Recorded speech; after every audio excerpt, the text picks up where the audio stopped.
Hello guys, स्वागत है फिर से आपका हमारे चैनल में। दोस्तों यूट्यूब पर सबसे पहले यहाँ पर घटना चक्र का यूपी पुलिस कांस्टेबल का मॉक टेस्ट यहाँ पे हम कराने वाले हैं। देखिए 2024 का है ये, और इसमें टोटल 10 मॉक टेस्ट आपके लिए दिए गए हैं। तो 10 के 10 मैं करा दूंगा, लेकिन एक शर्त है कि आप लोग सपोर्ट करेंगे, कमेंट में बताएंगे और अपना स्कोर यहाँ पर जरूर बताएंगे हमें। तो 150 के 150 क्वेश्चन इस वीडियो में हम करने वाले हैं।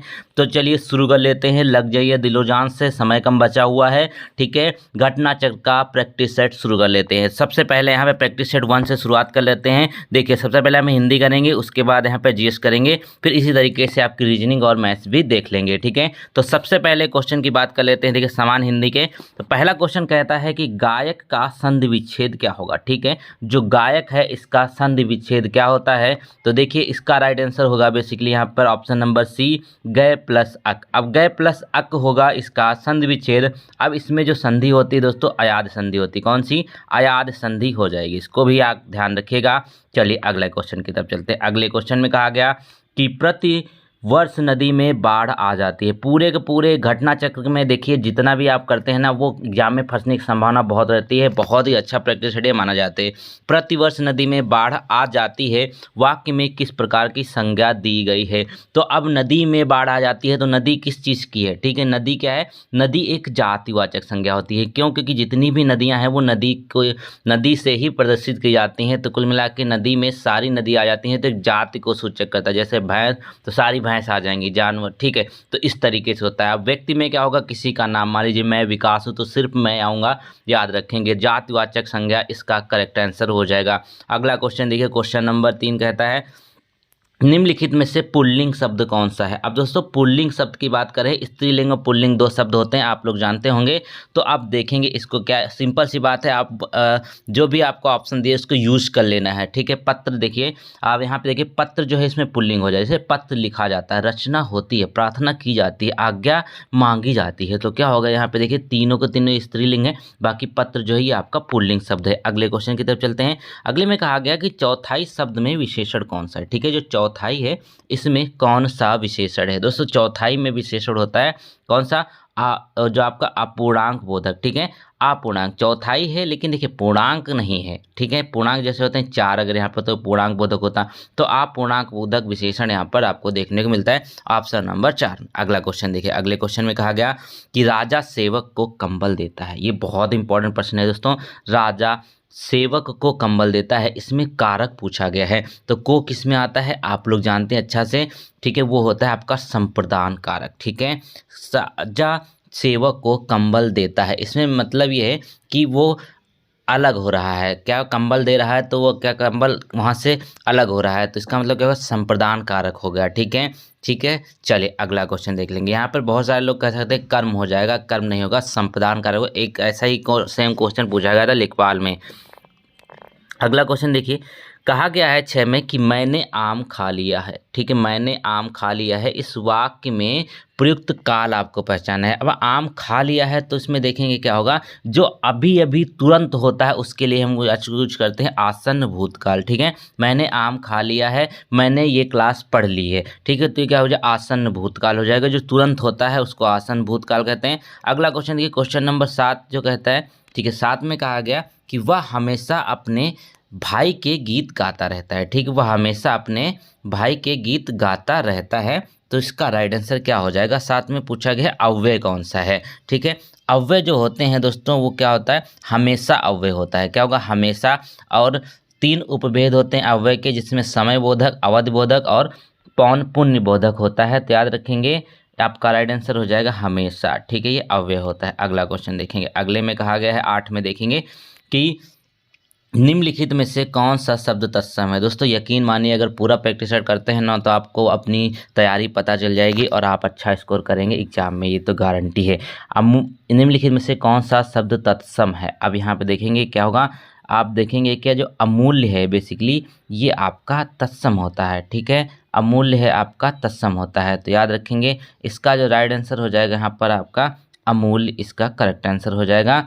अगला क्वेश्चन जिसका तद्भव क्या होता है? अमोल तद्भव होता है। ठीक है, अगला क्वेश्चन देखिए, खगेश का पर्यायवाची क्या होगा। अब खगेश जो है ना उसके पर्यायवाची क्या होंगे, तो इनका पर्यायवाची होता है यहाँ पे वैनतेय, ठीक है, वैनतेय होता है। अब इसका अर्थ भी समझ लीजिए, तो ये होता है गरुड़ का पर्यायवाची। क्या होता है, ये गरुड़ का पर्यायवाची होता है, वैनतेय और खगेश, ठीक है। इसी तरीके से विदु जो है ये आपका चंद्रमा का है, तथा जो वासुदेव है ये आप जानते हैं कृष्ण का है, तो ये भी आप ध्यान में रखिएगा। अगला क्वेश्चन देखिए, क्वेश्चन नंबर 10 कहता है कि इनमें से स्वर्ग का पर्यायवाची कौन सा है। अब स्वर्ग का जो पर्यायवाची है वो कौन सा हो जाएगा, सिंपल सी बात है, स्वर्ग का पर्यायवाची हो जाएगा यहाँ पर कौन सा, वैकुंठ, ठीक है। 10 का हो जाएगा क्या, आप माफ कीजिए, इसमें पूछा नहीं है, ठीक है, ये जरूर देखिए, मैं भी गलती कर दिया ना, तो क्या हो जाएगा, कौन सा नहीं है, तो वैकुंठ होता है, दिव्य धाम होता है, नाक होता है, तो गौ जो है ये आपका स्वर्ग का पर्यायवाची नहीं होता है, इसमें नहीं पूछा था, ठीक है, कोई दिक्कत नहीं, आप इस तरीके।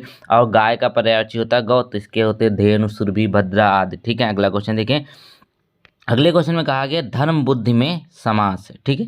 धर्म बुद्धि जो है इसमें कौन सा समास है, तो अब इसको अगर अलग करते हैं तो क्या हो जाएगा, इसको अलग करेंगे तो बुद्धि अर्थात धर्म विषयक बुद्धि, ठीक है। तो क्या हो जाएगा इसका करेक्ट आंसर, इसका करेक्ट आंसर हो जाएगा कर्मधारय, ठीक है। इसमें क्या होगा, कर्मधारय समास हो जाएगा। अगला क्वेश्चन देखिए, क्वेश्चन नंबर यहाँ 12 कहता है कि निम्नलिखित में से कौन सा स्थायी भाव नहीं है। अब जो स्थायी भाव इसमें से नहीं है वो कौन सा हो जाएगा, देखिए 12 में जो करेक्ट आंसर होगा बेसिकली यहाँ पे विषाद हो जाएगा, ठीक है। निर्वेद आप लोग जानते हैं, जुगुस्सा, हास्य, ये क्या होता है, हास्य, ये सभी आपके जैसे विभत्स रस का होता है आपका निर्वेद, ठीक है। फिर आप देखेंगे कि निर्वेद माफ कीजिएगा जुगुस्सा विभत्स रस का होता है, ठीक है। और यहाँ पर अगर देखिए निर्वेद शांत रस का होता है, हास्य रस का स्थायी भाव होता है, ठीक है। तो आप रखेंगे विषाद इसका स्थायी भाव नहीं होता है। अगला क्वेश्चन देखेंगे, क्वेश्चन नंबर 13 में कहा गया वही मनुष्य है जो मनुष्य के लिए मरे, पंक्ति में कौन सा अलंकार है, ठीक है। वही मनुष्य है जो मनुष्य के लिए मरे, तो इसमें कौन सा अलंकार होगा दोस्तों, इसमें अलंकार हो जाएगा अनुप्रास, ठीक है। वही मनुष्य है जो कि मनुष्य के लिए मरे, ठीक है। तो यहाँ पे देखिए माँ की आवृत्ति हो रही है और का की भी आवृत्ति हो रही है, तो इसका होता है एक ही वर्ण की जब बार बार आवृत्ति होती है तो वहाँ पर क्या होता है, लटा अनुप्रास होता है। और लटा अनुप्रास किसका पार्ट होता है, ये अनुप्रास अलंकार का होता है। तो ऑप्शन नंबर यहाँ पे ए इसका करेक्ट होगा। अगला क्वेश्चन देखेंगे, अगले क्वेश्चन में कहा गया कि हिंदी का प्रथम मौलिक उपन्यास क्या है, इसका आंसर जल्दी से दीजिए। हिंदी का प्रथम मौलिक उपन्यास जो होता है दोस्तों वो आपको बताना है। 14 का करेक्ट आंसर होगा जो आपका हो जाएगा ए हो जाएगा, ठीक है। परीक्षा गुरु जो है ना ये आपका प्रथम मौलिक उपन्यास माना जाता है, जिसको लिखा था किसने, लाला श्रीनिवास दास ने, ठीक है। 1882 की यह बात है। अगला क्वेश्चन देखेंगे, इसमें कहा गया है कि चिंतामणि किसका निबंध संग्रह है। अब चिंतामणि बहुत पूछा जाता है, चिंतामणि किसके द्वारा लिखा गया दोस्तों, चिंतामणि जो लिखा गया था वो लिखा गया आचार्य रामचंद्र शुक्ल के द्वारा। ऑप्शन नंबर सी करेक्ट हो जाएगा, आचार्य रामचंद्र शुक्ल के द्वारा इसको लिखा गया। ऑप्शन नंबर यहाँ पे सी एकदम करेक्ट होगा। अगला क्वेश्चन जल्दी से हमें बताएं, क्वेश्चन नंबर 16 कहता है कि अपने सैनिकों की विजय का समाचार सुनकर भारतवासियों ने डैश किया।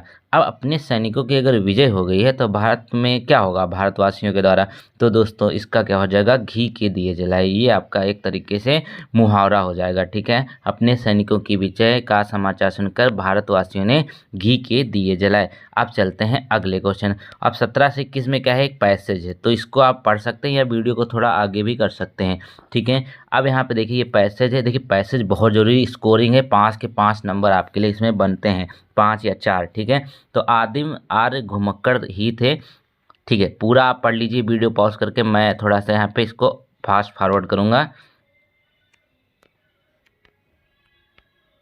तो उम्मीद है आपने इस पैसेज को पूरा पढ़ लिया होगा। अब चलते हैं इसके प्रश्नों की तरफ, ठीक है। अब ये पैसेज तो बहुत आसान था। तो पहला क्वेश्चन पूछा गया है कि प्रत्यय, घुमक्कड़ में जो है प्रत्यय वो कौन सा होगा, तो इसका करेक्ट आंसर हो जाए अक्कड़। अक्कड़ जो है बेसिकली प्रत्यय होता है, तो घुमक्कड़ में प्रत्यय होगा अक्कड़, याद रखेंगे। चलिए एकदम सही, बहुत अच्छा आप लोग कर रहे हैं।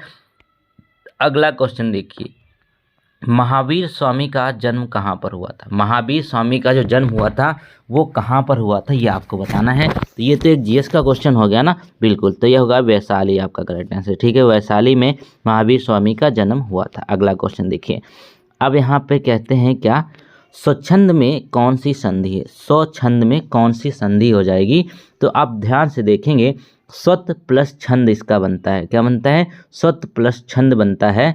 ठीक है, माफ़ कीजिए, स्व प्लस छंद बनता है ना। तो ये क्या हो जाएगा दोस्तों, अब आप ध्यान से देखेंगे तो ये होता है एक तरीके से व्यंजन, व्यंजन संधि हो जाएगी। ऑप्शन नंबर डी इसका करेक्ट आंसर हो जाएगा। अगला क्वेश्चन है, महात्मा बुद्ध ने जब बुद्धत्व प्राप्त किया तब उनकी अवस्था कितनी थी? महात्मा बुद्ध ने जब बुद्धत्व प्राप्त किया तब उनकी अवस्था थी मात्र 35 वर्ष। ये भी जीएस का क्वेश्चन बन जाता है। पैसेज से आपको जीएस के ही तरीके ज़्यादा क्वेश्चन देखने मिलते हैं और आपको ग्रामर भी देखने को मिलती है। अगला क्वेश्चन कहते हैं, श्रुति धर्म क्या अर्थ क्या है? ठीक है, श्रुति धर्म जो होता है इसका अर्थ क्या होता है? तो 21 में अगर आप देखेंगे, श्रुति को बेसिकली वेद कहा जाता है। ठीक है, श्रुति को वेद कहा जाता है, अर्थात इसको क्या कहेंगे? वैदिक धर्म। ठीक है, वैदिक धर्म इसका करेक्ट आंसर हो जाएगा। चलिए अगला क्वेश्चन देखेंगे। अगले में कहते हैं, उच्चारण स्थान के आधार पर वीडियो पसंद है तो लाइक जरूर करें। आधार पर यहाँ कौन सा व्यंजन है? ठीक है, कागा अंगा। ठीक है, ये यहाँ पर आप देख सकते हैं, और चाचा चाचा इया। ठीक है, तो अब चा वर्ग में आता है ये। ठीक है, चा वर्ग में पांचवा शब्द आता है, जैसे चा छा जा जा इया आता है। तो ये किससे होते हैं? चा होते हैं आपके तालु या तालव्य से। तो आपका ए करेक्ट हो जाएगा, तालव्य इसका करेक्ट आंसर हो जाएगा। हिंदी बहुत आसान होती है, अगर आप अच्छे से पढ़ते हैं तो स्कोरिंग रहता है। अगला क्वेश्चन है, कौन हिंदी की उपभाषा नहीं है? हिंदी की कौन सी एक उपभाषा नहीं है? तो 23 में अगर आप ध्यान से देखेंगे तो क्या हो जाएगा, एक तो देखिए पूर्वी हिंदी, पश्चिमी हिंदी और राजस्थानी, ये तीन है ना हिंदी की उपभाषा में आती है। लेकिन मराठी ये तो दोस्तों बहुत दूर बोली जाती है अपने यहाँ से, महाराष्ट्र में, ये हिंदी की उपभाषा नहीं है। बाकी राजस्थानी, पश्चिमी हिंदी और पूर्वी हिंदी ये हिंदी की उपभाषाओं में आती है। अगला क्वेश्चन कहता है यहाँ पर, रिक्त स्थानों की पूर्ति करिए। तो रोहन को डैश है कि मोहन इतना काम कर सकेगा। अब रोहन को क्या है? डर है, आशंका है, शंका है, भय है। तो 24 का करेक्ट आंसर होगा आशंका। मोहन को यह आशंका है, रोहन को आशंका है कि मोहन इतना काम कर पाएगा कि नहीं कर पाएगा। तो ऑप्शन नंबर सी एकदम सही हो जाएगा। अगला क्वेश्चन देख लेंगे। अब यहाँ पर क्या कहता है कि रेखांकित खंड को प्रस्तावित करने के लिए सबसे उपयुक्त विकल्प का चयन करना है। तो देख लेते हैं क्या इसमें होगा। ठीक है, 25 में, इटली की राजधानी रोम की तरह दिल्ली भी कई बार उजाड़ा और बसाया गया है। ठीक है, तो उजाड़ा और बसाया के लिए अगर एक वर्ड यहाँ पे हम प्रयुक्त करेंगे तो वो कौन सा हो जाएगा? ठीक है, उजाड़ा बसाया के लिए कौन सा शब्द यहाँ पर यूज हो जाएगा? ठीक है, तो चलिए देख लेते हैं। तो यहाँ पर कई बार उजाड़ी और बसाई गई है, अगर यूज करें, इटली और राजधानी रोम की तरह दिल्ली भी कई बार उजाड़ी और बसाई गई, स्त्रीलिंग में आएगा। तो ऑप्शन नंबर डी यहाँ पे एकदम करेक्ट होगा। अगले क्वेश्चन की तरफ चलते हैं। सही वर्तनी के लिए एक शब्द आपको चुनना है। अब जो सही लिखा है वो देखिए, चतुष्कोण कैसे लिखा जाता है? तो आप सभी लोग समझ जाते हैं क्या होगा। चतुष्कोण जो है डी इस तरीके से लिखा जाता है। ऑप्शन नंबर डी करेक्ट होगा, चतुष्कोण इस तरीके से लिखा जाएगा। अगला क्वेश्चन देखिए 27 में, कि निम्नलिखित में से कर्मवाच्य वाला वाक्य चुनना है आपको। ठीक है, अब कर्मवाच्य क्या होगा ये आपको बताना है।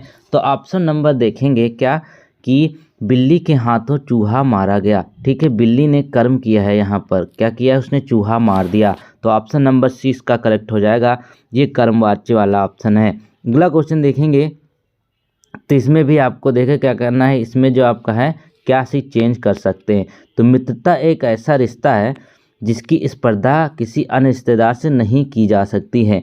अब यहाँ पर देखेंगे क्या, कि किसकी तुलना किसी अन्य रिश्ते से नहीं की जा सकती है। ये यहाँ पे इसका बढ़िया से विस्थापित कर देगा कि नहीं कर देगा? बिल्कुल कर देगा। मित्रता एक ऐसा रिश्ता है जिसकी स्पर्धा जिसकी तुलना किसी अन्य रिश्ते से नहीं की जा सकती। स्पर्धा को यहाँ पे काटेंगे।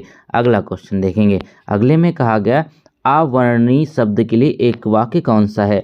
अवर्णनीय साफ साफ आप समझ जाएंगे, जिसका वर्णन ना किया जा सके। ठीक है, वचन या वाणी द्वारा ना कहा जा सके। ऑप्शन नंबर डी सही हो जाएगा, वचन या वाणी द्वारा ना कहा जा सके। तो क्या हो जाएगा यहाँ पे, ये अवर्णनीय होता है। ऑप्शन नंबर डी करेक्ट होगा। सीट लेनी है आपको तो तैयारी करनी होगी जम के। इस चैनल पे बने रहेंगे तो परीक्षा तक आपको फ्री मॉक टेस्ट कराया जाएगा और अच्छी अच्छी टेस्ट सीरीज के। अगला क्वेश्चन कहता है, काटो तो खून नहीं, काटो तो खून नहीं, श्लोकोक्ति का सही अर्थ क्या हो जाएगा? तो देखेंगे क्या, भय के कारण स्तब्ध हो जाना, मतलब जब आप बहुत डर जाते हैं तो कहा जाता है कि अगर आप काट भी देंगे तो खून नहीं निकलेगा। ये लोकोक्ति है। भय के कारण बहुत डर जाना, स्तब्ध हो जाना, मुग्ध हो जाना, ये होता है आपका काटो तो खून नहीं। चलिए, ये आपका हो गया ऑप्शन नंबर सी। मैं कैसा पढ़ाता हूँ इसके लिए भी आप कमेंट में हमको बता सकते हैं, कोई सुझाव हो वो भी दे सकते हैं। 31 में कहा गया अष्टछाप के कवि नहीं हैं। अब जो अष्टछाप हैं इसके कवि कौन से नहीं हैं, ठीक है। तो यहाँ पर देखेंगे नाभा दास इसका करेक्ट आंसर होगा, लेकिन उससे पहले और भी चीज़ें जान लेते हैं, ठीक है। एक कवि थे गोस्वामी विट्ठल दास, विट्ठलनाथ, इनके 4 शिष्य हुआ करते थे, गोविंद स्वामी, नंददास, छित स्वामी और यहाँ पर चतुर्दास था और ठीक है ये हो गए। और वल्लभाचार्य के भी 4 शिष्य थे, सूरदास, कुंभनदास, परमानंद दास और कृष्णदास। देखेंगे तो ये क्या होगा, ये सब अष्ट छाप के कवि कहलाते हैं, लेकिन नाभाचार्य जो थे ये आपके अष्ट छाप की वो नहीं होंगे, ठीक है, क्योंकि अष्ट छाप की स्थापना किसने करी थी, गोस्वामी विट्ठल दास ने। विट्ठल दास के जितने शिष्य हैं वही यहाँ पर बनते चले जाते हैं। अगला क्वेश्चन है, सूक्ष्म शब्द का विलोम क्या होगा। सूक्ष्म का मतलब होता है बहुत छोटा, तो इसका होता है स्थूल, ठीक है। सूक्ष्म का स्थूल इसका करेक्ट आंसर है। इसी तरीके से क्षीण होगा, पुष्ट होता है, पतला का मोटा होता है, बारीक का क्या होगा, ठीक है, जो थोड़ा सा एकदम मोटा दिखे उस टाइप का, ठीक है। ऑप्शन याद नहीं आ रहा, चलिए कोई दिक्कत नहीं, समझ तो गए ना आप। अगला क्वेश्चन 33 है कि अवली और आविल का अर्थ क्या होगा। अवली और आविल का जो अर्थ होगा वो क्या होगा। तो 33 में अगर आप ध्यान से देखेंगे, अवली बेसिकली स्त्रीलिंग जाति का है, ठीक है, स्त्रीलिंग जाति का है, जिसका मतलब होता है पंक्ति या कतार। तो क्या होगा ऑप्शन नंबर, ये मैच कर रहा है, ये कर रहा है। चलिए अगला भी देख लेते हैं। और आविल का क्या होता है, आविल देखते हुए एक विशेषणवाचक शब्द होता है जिसका मतलब होता है गंदा, मैला, पंकिल, ठीक है। तो क्या होगा ऑप्शन नंबर डी यहाँ पे एकदम करेक्ट हो जाएगी, आपका एलिमिनेट हो जाएगा। तो अवली का अंकित पंक्ति होगा, आविल का गंदा होगा, ठीक है। प्रश्न का लेवल अच्छा रखा गया ताकि आप लोग को फर्जी में वाहवाही ना मिले कि मैं बहुत सही कर रहा हूँ, ठीक है, एग्जाम में, वरना दिक्कत होती है। अत्याचार शब्द में उपसर्ग है, अत्याचार शब्द जो है इसमें उपसर्ग कौन सा होगा, अति प्लस आचार होता है, ठीक है, अति प्लस आचार। तो आप देखेंगे अति का मतलब होता है बहुत, तो ऑप्शन नंबर ए करेक्ट हो जाएगा। अगला क्वेश्चन, तो गाइस अगला क्वेश्चन देखिए, क्वेश्चन नंबर जो 35 कहता है कि महोर्मी का संधि विच्छेद क्या होगा, ठीक है। महोर्मी जो है ना इसका संधि विच्छेद होता है महा प्लस उर्मी, ठीक है, महा प्लस उर्मी, यानी कि आपका देखेंगे ऑप्शन नंबर जो है दोस्तों वो कौन सा सही हो जाएगा, ऑप्शन नंबर सी, उर्मी होगा, बड़ा ऊ इसमें होता है, ठीक है।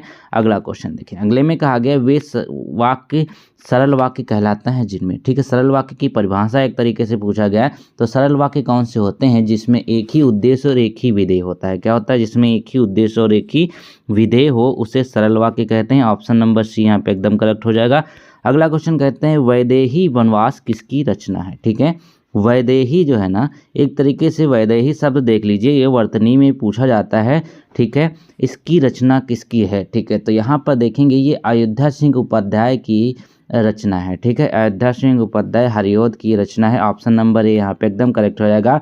तो हमने हिंदी कंप्लीट कर लिया, हिंदी के 37 क्वेश्चन हैं, 37 में उम्मीद है 30 प्लस तो आपने कर ही लिए होंगे। चलिए चलते हैं जीएस के प्रश्नों की तरफ, सामान्य ज्ञान के प्रश्नों की तरफ, ठीक है। इसमें आपको करंट भी देखने को मिलेगी और भी यहाँ पर आपको चीज़ें अच्छे अच्छे प्रश्न देखने को मिलेंगे, ठीक है। सबसे पहले सितंबर 2023 का करंट ही पूछ दिया गया कि नारी नवाचार सूचकांक 2023 में भारत को कौन सा स्थान प्राप्त हुआ है। तो 38 में देखेंगे आपको इसमें 40वां स्थान प्राप्त हुआ। कौन, ऑप्शन नंबर बी सही होगा, यानी कि 40वां स्थान इसमें प्राप्त हुआ है, ठीक है। और स्विट्जरलैंड को पहला स्थान प्राप्त हुआ और 13 सालों में लगातार स्विट्जरलैंड को पहला स्थान प्राप्त होता चला आ रहा है। अगला क्वेश्चन देखेंगे, अगले में यहाँ पर देखिए 39 में, ठीक है, चलिए थोड़ा सा जूम करते हैं, कोई दिक्कत नहीं है, थोड़ा सा क्वालिटी में अगर आप कंप्रोमाइज़ कर लेंगे और ठीक है, और अगर आप देखेंगे कंटेंट पे तो आपको निश्चित रूप से बहुत हेल्प मिलने वाली है। मोतीलाल नेहरू बाल संग्रहालय कहाँ पर स्थित है। तो मोतीलाल नेहरू जो बाल संग्रहालय स्थित है वो दोस्तों लखनऊ में स्थित है। कहाँ पर, लखनऊ में ये स्थित है। ऑप्शन नंबर यहाँ पर सी सही होगा, 1957 में इसकी स्थापना हुई थी, ठीक है। अगला क्वेश्चन देखेंगे, अगले में कहा गया उत्तर प्रदेश में निम्नलिखित जिलों में किसका क्षेत्रफल सबसे ज़्यादा है। अब कौन सा जिला है जो सबसे ज़्यादा है, तो वो हो जाएगा option number D, Lakhimpur Kheri सबसे ज़्यादा है, सीतापुर यहाँ पे चौथे चौथे स्थान पर आता है, हरदोई यहाँ पर तीसरे स्थान पर आती है। ठीक है, तो लखीमपुर सबसे पहले स्थान पर आता है। क्षेत्रफल के मामले में सबसे छोटा कौन सा है? हापुड़ पड़ता है। ठीक है, सबसे छोटा हापुड़ पड़ता है। और यूपी जो है पूरे भारत में चौथे स्थान पर आता है क्षेत्रफल की दृष्टि में। अगला क्वेश्चन है, अक्टूबर 2023 में 27वीं विश्व सड़क कांग्रेस 2023 का उद्घाटन कहाँ पर किया गया या फिर आयोजन कहाँ पे किया गया? इसका करेक्ट आंसर होगा दोस्तों यहाँ पर आपका प्राग। कहाँ पे पड़ता है दोस्तों? प्राग पड़ता है आपका चेक गणराज्य अफ्रीका महाद्वीप में, जिसकी थीम रखी गई थी प्राग 2023 together on the road again. ठीक है, यहाँ पर इसमें प्रतिनिधित्व किसने किया था? नितिन गडकरी, जो राज्य सड़क मंत्री हैं। और यहाँ पे विश्व सड़क कांग्रेस का उद्घाटन प्राग में हुआ, आप इसको ध्यान में रखिएगा। महर्षि वाल्मीकि का आश्रम कहाँ पर स्थित है? तो आप लोग जानते होंगे विठूर इसका करेक्ट आंसर हो जाएगा। विठूर में महर्षि वाल्मीकि जी का क्या है? इनका आश्रम स्थित है। अगला क्वेश्चन, दक्षिण भारत की सबसे ऊंची चोटी कौन सी है? दक्षिण भारत की जो सबसे ऊंची चोटी है वो कौन सी हो जाएगी? ठीक है, चलिए, तो बहुत ही आसान है, वो क्या हो जाएगा आपका? अनाईमुडी। अनाईमुडी इसका करेक्ट आंसर हो जाएगा। ऑप्शन नंबर ए यहाँ पे एकदम सही। दक्षिण भारत की सबसे ऊंची चोटी के रूप में जानी जाती है, जो केरल में स्थित है। ठीक है, यह चोटी पश्चिमी घाट पर्वत की भाग है। अगला क्वेश्चन कहता है यहाँ पर, नवंबर 2023 करंट अफेयर है कि भारतीय मूल की स्वास्थ्य कार्यकर्ती थनलेचमी को किस देश के सबसे बड़े श्रम समूह नेशनल ट्रेड्स यूनियन कांग्रेस का अध्यक्ष चुना गया है? नेशनल ट्रेड्स यूनियन कांग्रेस का अध्यक्ष चुना गया है। तो 44 का जो करेक्ट आंसर है वो हो जाएगा यहाँ पर आपका ऑप्शन नंबर क्या हो जाएगा? मेरी लियू। ठीक है, कहाँ की मेरी लियू को चुना गया है? अब वो किस देश की हैं? वो दोस्तों सिंगापुर की हैं। ठीक है, ऑप्शन नंबर सी करेक्ट हो जाएगा, सिंगापुर की हैं। अगला क्वेश्चन है, उत्तर प्रदेश की सर्वाधिक लंबी नहर कौन सी है? यूपी की सबसे लंबी नहर कौन सी है? आप सभी लोग इसको जानते होंगे अच्छे से, तो ये हो जाएगी आपकी शारदा नहर। ठीक है, ये शारदा नहर जो है ना यूपी की सबसे लंबी शहर के रूप में जानी जाती है, याद रखेंगे। चलिए, इसका करेक्ट आंसर हो जाए। अगला क्वेश्चन है यहाँ पर, मुख्यमंत्री लाडली बहना आवास योजना कहाँ पर शुरू करी गई है? ठीक है, लाडली बहना आवास योजना शुरू करी गई है, कहाँ पर शुरू करी गई है? इसको आप ध्यान रखेंगे, इसमें ज़्यादा यूपी लगाएंगे बल्कि यूपी गलत है, मध्य प्रदेश में इसको शुरू किया गया है, मुख्यमंत्री लाडली बहन आवास योजना। अगला क्वेश्चन है, प्रथम बौद्ध परिषद कहाँ पर आयोजित किया गया था? प्रथम बौद्ध परिषद या फिर संगीति कहाँ पर हुई थी? ये हुई थी आपकी कहाँ पर? चलिए, ये तो हो गया, आप जानते हैं राजगृह में हुआ था सबसे पहले। अब इसकी अध्यक्षता किसने करी थी? महाकश्यप ने करी थी। किसके समय में हुआ था? ये अजातशत्रु के समय में हुआ था, ये याद रखेंगे। ठीक है, प्रथम बौद्ध परिषद। अगला क्वेश्चन है, 1 वाट कितने के बराबर होता है? ठीक है, 1 वोल्ट जो है वो कितने के बराबर होता है? दोस्तों ये हो जाएगा यहाँ पर 1 वोल्ट 1 जूल के बराबर होता है। ऑप्शन नंबर ए करेक्ट हो जाएगा, 1 वोल्ट जो है 1 जूल के बराबर होता है। चलिए, ये हो गया आपका करेक्ट आंसर। अगला क्वेश्चन देखेंगे। अगले में कहा गया है कि भारत के संविधान में उद्देशिका का विचार कहाँ से लिया गया है? ठीक है, भारत की उद्देशिका जो है इसको संविधान की आत्मा भी कहा जाता है, तो ये अमेरिका से प्रभावित है। यूएसए के संविधान से लिया गया है भारत की उद्देशिका का विचार। तो ऑप्शन नंबर यहाँ पे डी एकदम करेक्ट हो जाएगा। चलिए, अगला क्वेश्चन देखेंगे। अगले में कहा गया यमुना एक्सप्रेस वे है। ठीक है, जो यमुना एक्सप्रेस वे है वो कहाँ से कहाँ तक जाता है? तो ये जाता है दोस्तों यहाँ पर जिसको ताज एक्सप्रेस वे के नाम से भी जानते हैं, तो उत्तर प्रदेश के 2 शहर को जोड़ता है, नोएडा और आगरा को। ठीक है, नोएडा और आगरा को यमुना एक्सप्रेस वे जोड़ता है। अब यहाँ पे लखनऊ से जो जाता है आगरा तक, उसको आगरा एक्सप्रेस वे के नाम से जाता है। Yamuna express way greater Noida से आपका आगरा तक है। ठीक है, चलिए, आपका करेक्ट आंसर माफ़ कीजिएगा, नोएडा में लगा दिया। ठीक है, ये होगा आपका ए, ग्रेटर नोएडा होगा, नोएडा नहीं होगा। ठीक है, चलिए इसको काट दीजिए, कोई दिक्कत नहीं, नोएडा तो लिखा था। पढ़ाते पढ़ाते थोड़ा सा वो हो जाता है ना। चलिए, अगस्त 2023 में चेन्नई तमिलनाडु में संपन्न हीरो पुरुष एशियाई चैंपियंस ट्रॉफी 2023 का खिताब किस देश ने जीता है? तो चेन्नई में संपन्न हुआ था जो हीरो पुरुष एशियाई चैंपियंस ट्रॉफी है, उसको संपन्न हुआ था। अब यहाँ पर उसको जीता किसने है? भारत ने इसको जीता है। ठीक है, भारत ने मलेशिया को हराया है, 4थी बार इसने जीता है भारत ने। ठीक है, 4th टाइम इसको जीता गया है। अगला क्वेश्चन है यहाँ पर, वन्य जीव सप्ताह जो है वो कब मनाया जाता है? ठीक है, 52 में देखिए वन्य जीव सप्ताह जो है कब मनाया जाता है? तो 52 का करेक्ट आंसर हो जाएगा यहाँ पे 2 से 8 अक्टूबर के बीच में हम वन्य जीव सप्ताह के रूप में मनाते हैं। ठीक है, क्या मनाते हैं? वन्य जीव सप्ताह के रूप में हम इसको मनाते हैं। ये हो गया आपका करेक्ट आंसर। अगला क्वेश्चन है, 53 देखिए, सितंबर 2023 में किस भारतीय वैज्ञानिक को नॉर्मन बोरलॉग फील्ड पुरस्कार 2023 से प्रदान किया गया है? ठीक है, कौन सा है? नॉर्मन बोरलॉग फील्ड पुरस्कार 2023 से सम्मानित किया गया 53 में।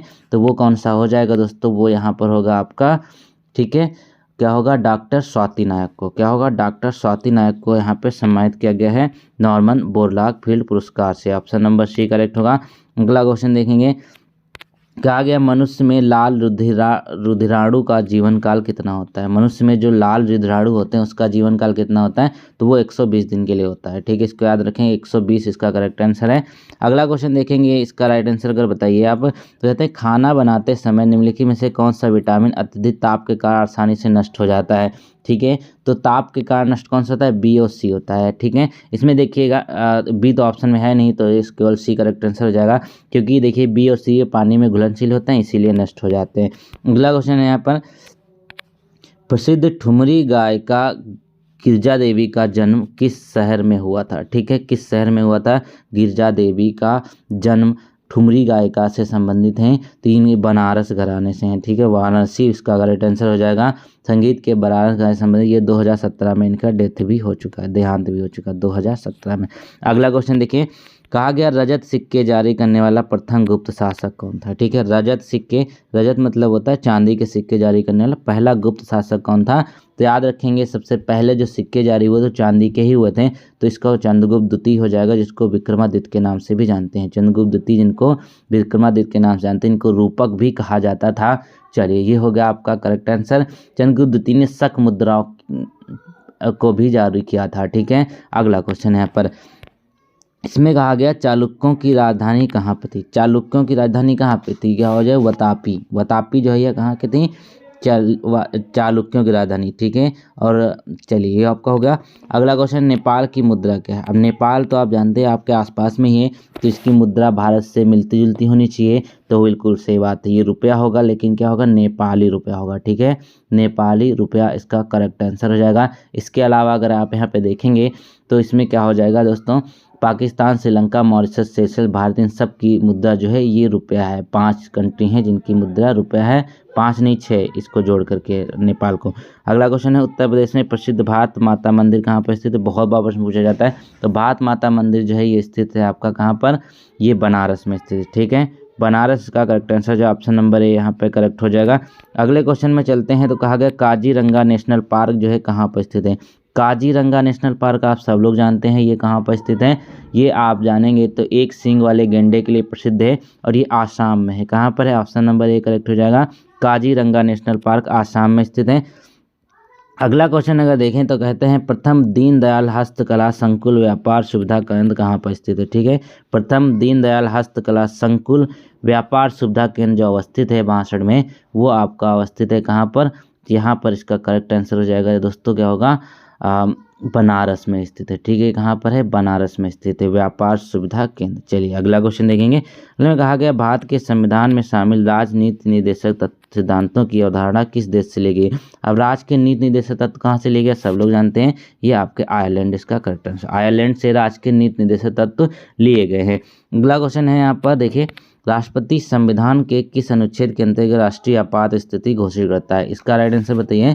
तो कहाँ पर क्या हो जाएगा? इसका राइट आंसर 352 से हो जाएगा। ठीक है, 352 के अंतर्गत राष्ट्रपति आपातकाल की स्थिति को घोषित करता है। अगला क्वेश्चन यहाँ पर है, उत्तर प्रदेश के किस जिले में यूरेनियम पाया जाता है? ठीक है, किस जिले में यूरेनियम पाया जाता है? तो 65 का जो करेक्ट आंसर होगा दोस्तों यहाँ पर वो हो जाएगा यहाँ पर ललितपुर। ठीक है, ललितपुर में यूरेनियम पाया जाता है, इसके अलावा यूपी में कहीं भी यूरेनियम नहीं पाया जाता है। अगला क्वेश्चन देखिए यहाँ पर, तो कहा गया उत्तर प्रदेश में सबसे पुराना विश्वविद्यालय कौन सा है? अब यूपी का सबसे पुराना विश्वविद्यालय कौन सा है? जानते हैं आपको 1887 में इसकी स्थापना हुई थी। कौन सा है? इलाहाबाद विश्वविद्यालय। यूपी पुलिस का प्रीवियस ईयर का पेपर है, उसमें भी ये क्वेश्चन पूछा गया था। इलाहाबाद विश्वविद्यालय स्थापना सबसे पुराना है।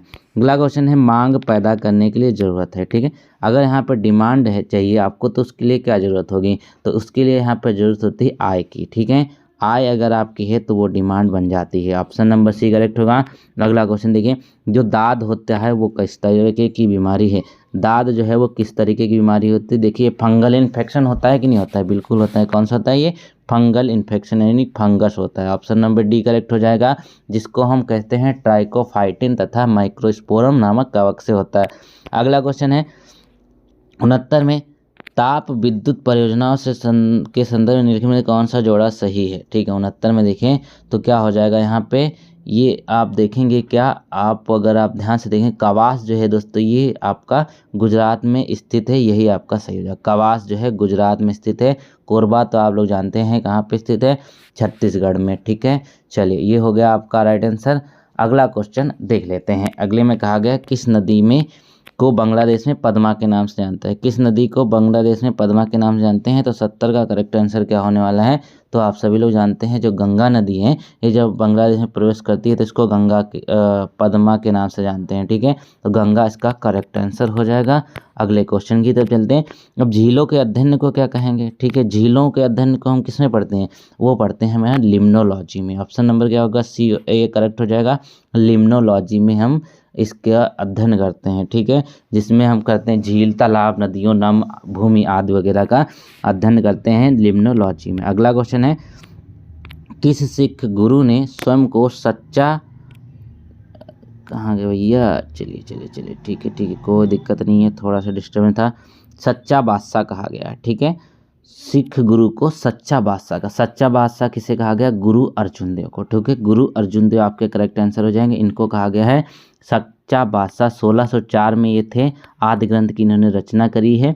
ठीक है, जहांगीर ने इन्हें मृत्युदंड दिया था। ठीक है, किसने? जहांगीर ने इन्हें मृत्युदंड की सजा सुनाई थी। अगला क्वेश्चन देखें, भगवत गीता का अंग्रेजी से, ये बहुत इंपॉर्टेंट क्वेश्चन है। ठीक है, अंग्रेजी में अनुवाद करने के लिए पहला यूरोपियन कौन, मतलब अंग्रेजी में इन्होंने अनुवाद किया था, तो ये कौन से हो जाएंगे? देखिए चार्ल्स विकिंग्स। ठीक है, ऑप्शन नंबर सी देखिए चार्ल्स विकिंग इसका करेक्ट। इन्होंने क्या किया था?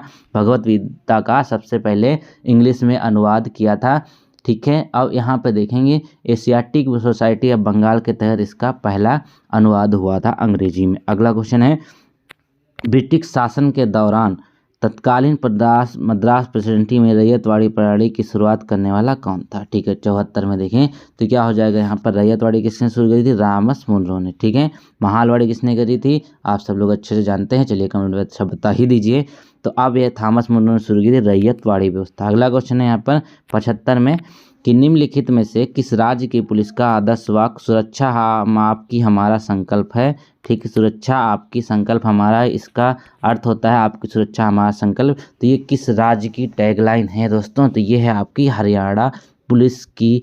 ठीक है, माफ़ कीजिएगा, ये होती है आपकी उत्तर प्रदेश का। ठीक है, उत्तर प्रदेश की है, याद रखिए, आपकी सुरक्षा हमारा संकल्प उत्तर प्रदेश की है। ठीक, इसी तरीके से हरियाणा का है सेवा, सुरक्षा और सहयोग। राजस्थान का क्या है? सेवात, कटिबद्धता। और उड़ीसा का क्या है दोस्तों? वो है आपका वी सर्व एंड प्रोटेक्टिंग है। तो उत्तर प्रदेश पुलिस का होता है आपकी सुरक्षा हमारा संकल्प। ठीक है, अब यहाँ पर चलते हैं मैथ्स की तरफ। ठीक है, वीडियो पसंद है इसको लाइक जरूर करें दोस्तों। Thank you. तो गाइस क्वेश्चन नंबर 76 की बात कर लेते हैं। देखिए क्षेत्र में जो पूछा गया है कि नीचे दिए गए कौन सी संख्या 36 से पूर्णतः विभक्त होगी। अब 36 से विभक्त होगी तो इसका मतलब ये है ना, ठीक है, 36 से विभक्त होगी तो इसका मतलब क्या हो जाएगा दोस्तों? देखिएगा यहाँ पर कोई भी संख्या अगर 9 और 4 से डिविजिबल होगी तो वो पूरी संख्या जो है 36 से विभाजित हो जाएगी। ठीक है, तो अब यहाँ पे हम ध्यान से अगर देखेंगे एक एक करके भी इसको कर सकते हैं या फिर इसको अलग से भी हम डिवाइड कर सकते हैं। ठीक है, तो यहाँ पर आपका जो राइट आंसर होगा बेसिकली यहाँ पे सी हो जाएगा। सी जो है आप देखें काट के, अगर आप इसको ब्रेक कर लेते हैं, ठीक है, 36 को ब्रेक करते हैं, आप इसमें करते हैं 4 और 9 से, 4 और 9 दोनों से अगर बारी बारी काट के देखेंगे तो आपका 4 से डिविजिबल हो जाएगी, उन्हें डायरेक्ट 36 पे भी कर सकते हैं। इसमें थोड़ा सा आपको समय लग सकता है। चलिए देखें अब यहाँ पे क्वेश्चन नंबर 77 में यदि 735 रुपए की धनराशि को ए बी सी 4:7:4 के वितरित किया जाए तो बी सी की धनराशि का अंतर जो है वो कितना यहाँ पर आएगा। ठीक है, यहाँ पे क्या बोला गया? बी सी की धनराशि का कितना अंतर यहाँ पर आपको आएगा। ठीक है, तो अब ये अनुपात दे रखा है, तो अनुपात को ऐसे क्वेश्चन में क्या करते हैं दोस्तों, इसमें 4x मान लेते हैं इसको। ठीक है, इसको 7x मान लेंगे और इसको हम यहाँ पे 4x मान लेंगे। ठीक है, ये आपका टोटल हो जाएगा। टोटल को हम जोड़ लेते हैं क्योंकि देखिए इनका अनुपात दे रखा है। ठीक है। जोड़ने के बाद हम क्या करेंगे, इसको बराबर कर देंगे 735 के, ठीक है। 735 यहाँ पर क्या हो, 7 4 11 4 कितना हो जाएगा आपका 15 हो जाएगा, तो 15x हो जाएगा यहाँ पर। 15 से अगर हम इसको काटेंगे तो कितना आ जाएगा दोस्तों, 15 चक्कू, ठीक है। ऐसे आप देखिए 15 चक्कू काट लीजिए, ठीक है, ठीक है। क्या हो जाएगा 15 जो 60 हो जाएगा बचेगा यहाँ पे, और उसके बाद 9 से कट जाएगा 135 हो जाएगा। तो क्या x की वैल्यू कितनी आ गई दोस्तों, x की वैल्यू आ गई यहाँ पे आपको 49, ठीक है। x की वैल्यू अगर 49 आ गई है तो आप क्या करेंगे, आप देखिए 49 x की वैल्यू आ गई है तो सिंपल से हमको अंतर देखना था b और c में। b की वैल्यू 7 है और यहाँ पे x है, तो क्या हो जाएगा इसकी 7x है और -4x, ठीक है। 7x -4x कितना हो जाएगा यहाँ पर 3x आएगा। अब यहाँ पे x की वैल्यू आपको पता है 3 गुड़ी 49 हो जाएगा, तो क्या होगा आपका राइट आंसर यहाँ पर आ जाएगा, कितना हो जाएगा 147 रुपये, ठीक है। 147 रुपये आपका करेक्ट आंसर हो जाएगा। चलिए अब चलते हैं अगले प्रश्न की तरफ, ठीक है। चलिए अगला क्वेश्चन कौन सा है इसमें,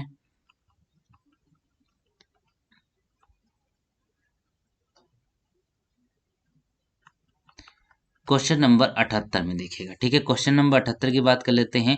तो कहा गया एक व्यक्ति 27 मिनट में 729 मीटर लंबी सड़क पार करता है, तो व्यक्ति की 4 किलोमीटर में कितनी होगी, ठीक है। ये यहाँ पर बोला गया है, तो सिंपल सी बात है, व्यक्ति की चाल का इसका फॉर्मूला क्या होता है, देखिए चाल होती है आपका तय की गई दूरी बटे समय, ठीक है। दूरी बटे समय से ये आपका फॉर्मूला होता है इसका, ठीक है। अब ये आपका अगर फॉर्मूला है तो इसको हम कैसे सॉल्व कर सकते हैं, ये देखिएगा। टोटल यहाँ पे 27 मिनट में दूरी तय करी गई है, तो कुल मिला के यहाँ पे देखेंगे 729 यहाँ पर मीटर की दूरी करी गई है। अब यहाँ पे समय कितना है, 27 का समय है, ठीक है। अब यहाँ पर क्या बोला गया है, मीटर दिया हुआ है, इसका मतलब क्या है, यहाँ पे इसको हम किलोमीटर कन्वर्ट करने के लिए क्या करेंगे, 1000 से यहाँ पे भाग दे देंगे, ठीक है। और ऊपर क्या करेंगे, यहाँ पर इसको हम घंटे में सेकंड में कन्वर्ट के लिए 60 से यहाँ पे आपको गुणा कर देंगे। तो यहाँ पर इसको काटेंगे तो क्या आएगा 1.6 किलोमीटर की यहाँ पे आपकी आंसर आ जाएगा, ठीक है। कितना 1.6 किलोमीटर, यानी कि जो आपका अप्रॉक्स आएगा दोस्तों, वो कितना हो जाएगा दोस्तों, अप्रॉक्स 1.62 है ना। तो ये देखिए यहाँ पर आपका आ जाएगा 1.62, ये आपकी वैल्यू हो जाएगी इसमें। अब चलते हैं यहाँ पर आपका क्वेश्चन नंबर 79 की तरफ, ठीक है। 79 में अगर यहाँ पे देखें, देखिए यूपी पुलिस का एग्जाम है ना, तो इसमें आपको एग्जाम में अच्छे प्रश्न देखने को मिलते हैं। तो 6,250 रुपये 20% वार्षिक ब्याज की दर से दो व्यक्तियों को क्रमशः इतना चक्रवृद्धि ब्याज और साधारण ब्याज की समान दर से 2 वर्ष के लिए उधार दिया जाए, तो नियत समय की समाप्ति पर दोनों राशियों का अंतर कितना प्राप्त होगा। अब अंतर के लिए एक फॉर्मूला होता है, आप लोग जानते हैं इसका फॉर्मूला क्या होता है, वो होता है डी और यहाँ पे P R square upon 100 square, ठीक है। तो इसमें सिंपल सा वैल्यू पुट कर देनी है। पी का मतलब जो मूल है, मूल कितना है आपका 6,250 है, ठीक है। उसके बाद यहाँ पे देखेंगे जो समय है, मतलब जो परसेंटेज है वो कितना है, यहाँ पे 20 है, तो इसका स्क्वायर है तो 20 को 2 बार लिख देंगे, ठीक है। अब यहाँ पे नीचे आ जाएंगे, नीचे कितना है आपका 100 का स्क्वायर होता है, तो 100 हो जाएगा, तो इसको काट देंगे, ठीक है। 20 पंजे 100 कट जाएगा, यहाँ पे 20 पंजे 100 कट जाएगा, 5 से इसको काट देंगे, ठीक है। फिर यहाँ पर 5 से हम इसको काट देंगे, तो बेसिकली इसका राइट आंसर जो निकल कर आएगा वो 250 आएगा। देखिए हम पूरा कैलकुलेशन इसलिए नहीं कर रहे ना, ताकि आप भी तो कुछ करें, वीडियो पॉज करके आप भी कैलकुलेशन करते जाइएगा, ठीक है। वरना दोस्तों मज़ा नहीं आएगी, ठीक है, क्योंकि वहाँ पर आपको कैलकुलेशन करने के लिए कोई टीचर नहीं होगा, वहाँ पर आपको खुद कैलकुलेशन करना होगा। अब क्वेश्चन नंबर 80 में देखिए, 80 में कहते हैं एक ट्रेन खड़े व्यक्ति को 16.6 सेकंड में पार करती है और 320 मीटर लंबे प्लेटफॉर्म को 40.8 सेकंड में पार करती है। ट्रेन की लंबाई आपको ज्ञात करनी है, ठीक है। अब ट्रेन की लंबाई आपको ज्ञात करनी है, तो मान लेते हैं ट्रेन की लंबाई कितनी x है, ठीक है। x मान लेते हैं। अब देखिए x बट्टा यहाँ पे कितना हो जाएगा 13.6, ठीक है। फिर यहाँ पे कितना हो जाएगा x प्लस 320, ठीक है। 320 अपॉन कितना जाएगा 408 हो जाएगा, ठीक है। ये हो जाएगा आपका, क्योंकि ये देखिए यहाँ पे तय की गई दूरी बटा आपको समय, क्योंकि दूरी बटा समय इसका फॉर्मूला होता है, बस सिंपल सा हम यही कर रहे हैं। अब इसमें हम इसको कैलकुलेट कर लेंगे तो आपकी एक्स की वैल्यू जो कितनी आ जाएगी 160 आ जाएगी, ठीक है। 160 मीटर, तो ऑप्शन नंबर यहाँ पे आपका सी एकदम सही हो जाएगा। चलिए अगले क्वेश्चन की तरफ चलते हैं। अगले क्वेश्चन में देखेंगे तो कहते क्या है, 81 वाला है ना, 81, ठीक है। अगला क्वेश्चन 81, यदि s को गुणा के संकेत, अब देखिए यहाँ पर आपको पूरा का पूरा ये दिया हुआ है, तो सिंपल से क्या करना है, इसको आप वैसे लिख लीजिए, बीच के जो अक्षर है ना इनको छोड़ दीजिए, मतलब 325 लिख लेते हैं, f हम छोड़ दिया, फिर 25 हो जाएगा, फिर यहाँ पे 18 है, एस को हमने छोड़ा, फिर क्या हो जाएगा 28 हो जाएगा, हमने बी को छोड़ा है, फिर 289 हो जाएगा। इस तरीके से आप इसको लिख लीजिए। फिर कहते हैं एस गुणा का संकेत। अब एस यहाँ पे कहाँ पे था, एस जो है 25 और 18 के बीच में, तो यहाँ पे क्या हो जाएगा गुणे का साइन लिख लेंगे। फिर एफ विभाजन का था, तो एफ यहाँ पे था, ये आपका विभाजन का हो जाएगा, ठीक है। फिर यहाँ पे कहते हैं बी योग का है, तो बी यहाँ पे था योग का हो जाएगा। फिर यहाँ पे एच जो है ये घटाव का, तो ये घटाव का हो जाएगा। तो सिंपल सा 25 से हम इसको पहले काटेंगे, ठीक है।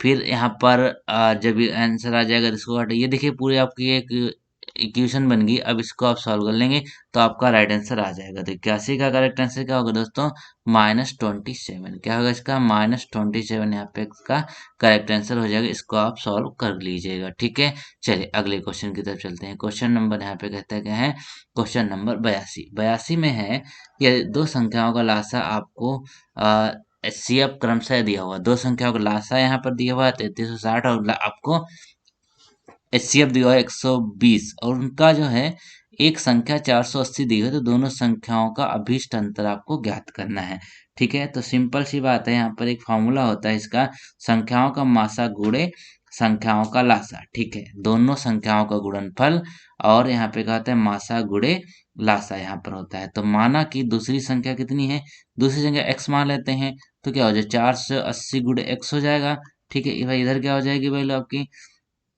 ठीक है। अब 480 हो गया, आपके 3360 ऑलरेडी दे रखा है, क्योंकि इसका फॉर्मूला ये होता है, गुणा करना होता है। तो ये 120 हो जाएगा इधर। सिंपल सी बात है, यहाँ से जीरो काटिए, ये जीरो काटिए, ठीक है। फिर यहाँ पे देखेंगे 12 चौक 48, यहाँ से कट जाएगा, ठीक है। फिर यहाँ पर बचा कितना, अब यहाँ पे 10 बचा है, तो 2 दूना 4 कट जाएगा, 2 पंचे 10 कट जाएगा। फिर 2 से इधर काटिए, 2 कन 2, 2 छंग 12, और 2 घट 16, तो 168 गुणे 5 आपका राइट आंसर आ जाएगा, ठीक है। 168 गुणे 5 कितना हो जाएगा यहाँ पर आपका, ये राइट आंसर आ जाएगा। वो कितना होगा दोस्तों, यहाँ पर देखिए आपका जो आएगा यहाँ पर, ये बेसिकली क्या होगा 840 आएगा, ठीक है। 840 को हम किस में से माइनस करेंगे, 840 को हम 480 में से माइनस करेंगे, ठीक है। 480 में से माइनस कर दिया तो हमारा राइट आंसर कितना आ जाएगा, वो आ जाएगा आपका 360। ऑप्शन नंबर डी वाला करेक्ट हो जाएगा, 360 आ जाएगा, ऑप्शन नंबर डी इसका करेक्ट हो जाएगा। चलिए अगले क्वेश्चन की तरफ चलते हैं।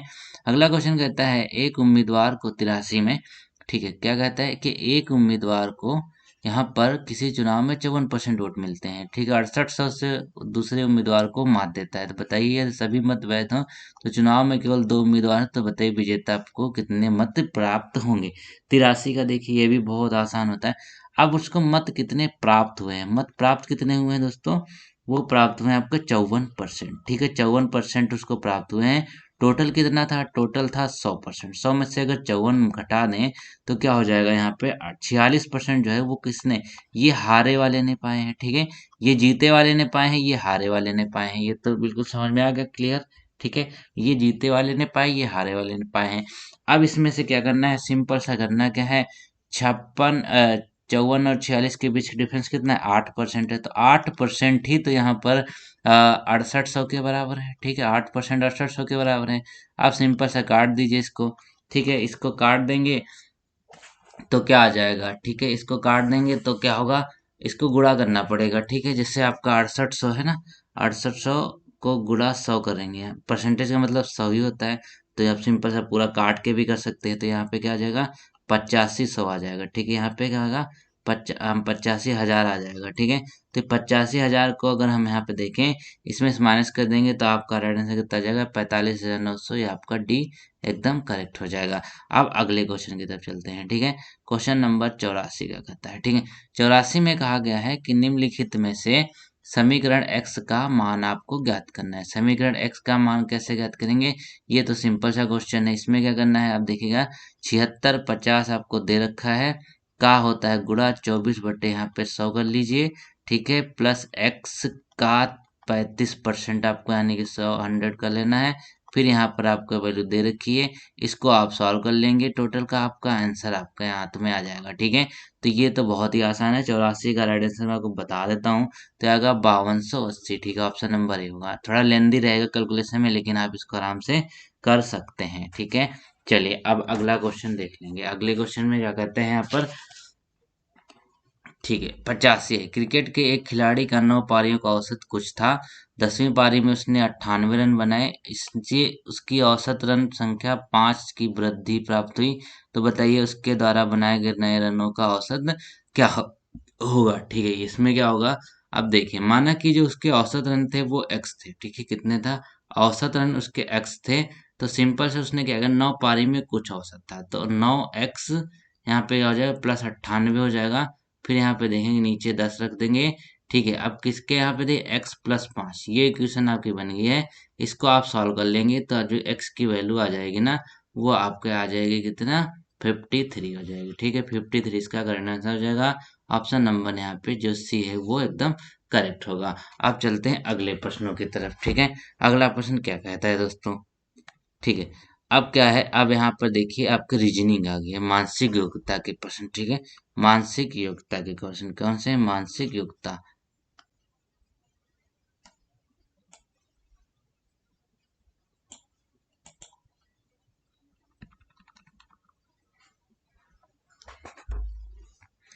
तो अगर रीजनिंग के प्रश्नों को देख लेते हैं, ये आपको वेन डायग्राम दिया हुआ है। ठीक है, ये अंग्रेजी के हैं और ये हिंदी है और आपका ये तेलुगु में है। ठीक है, तो इसमें प्रश्न पूछा गया है, ये देख लेते हैं। तो इसमें सिंपल सी बात पूछा है कि कितने व्यक्ति कम से कम 2 भाषाओं को बोल सकते हैं। अब 2 भाषाओं को कितने व्यक्ति बोल सकते हैं वो देखने की बात है।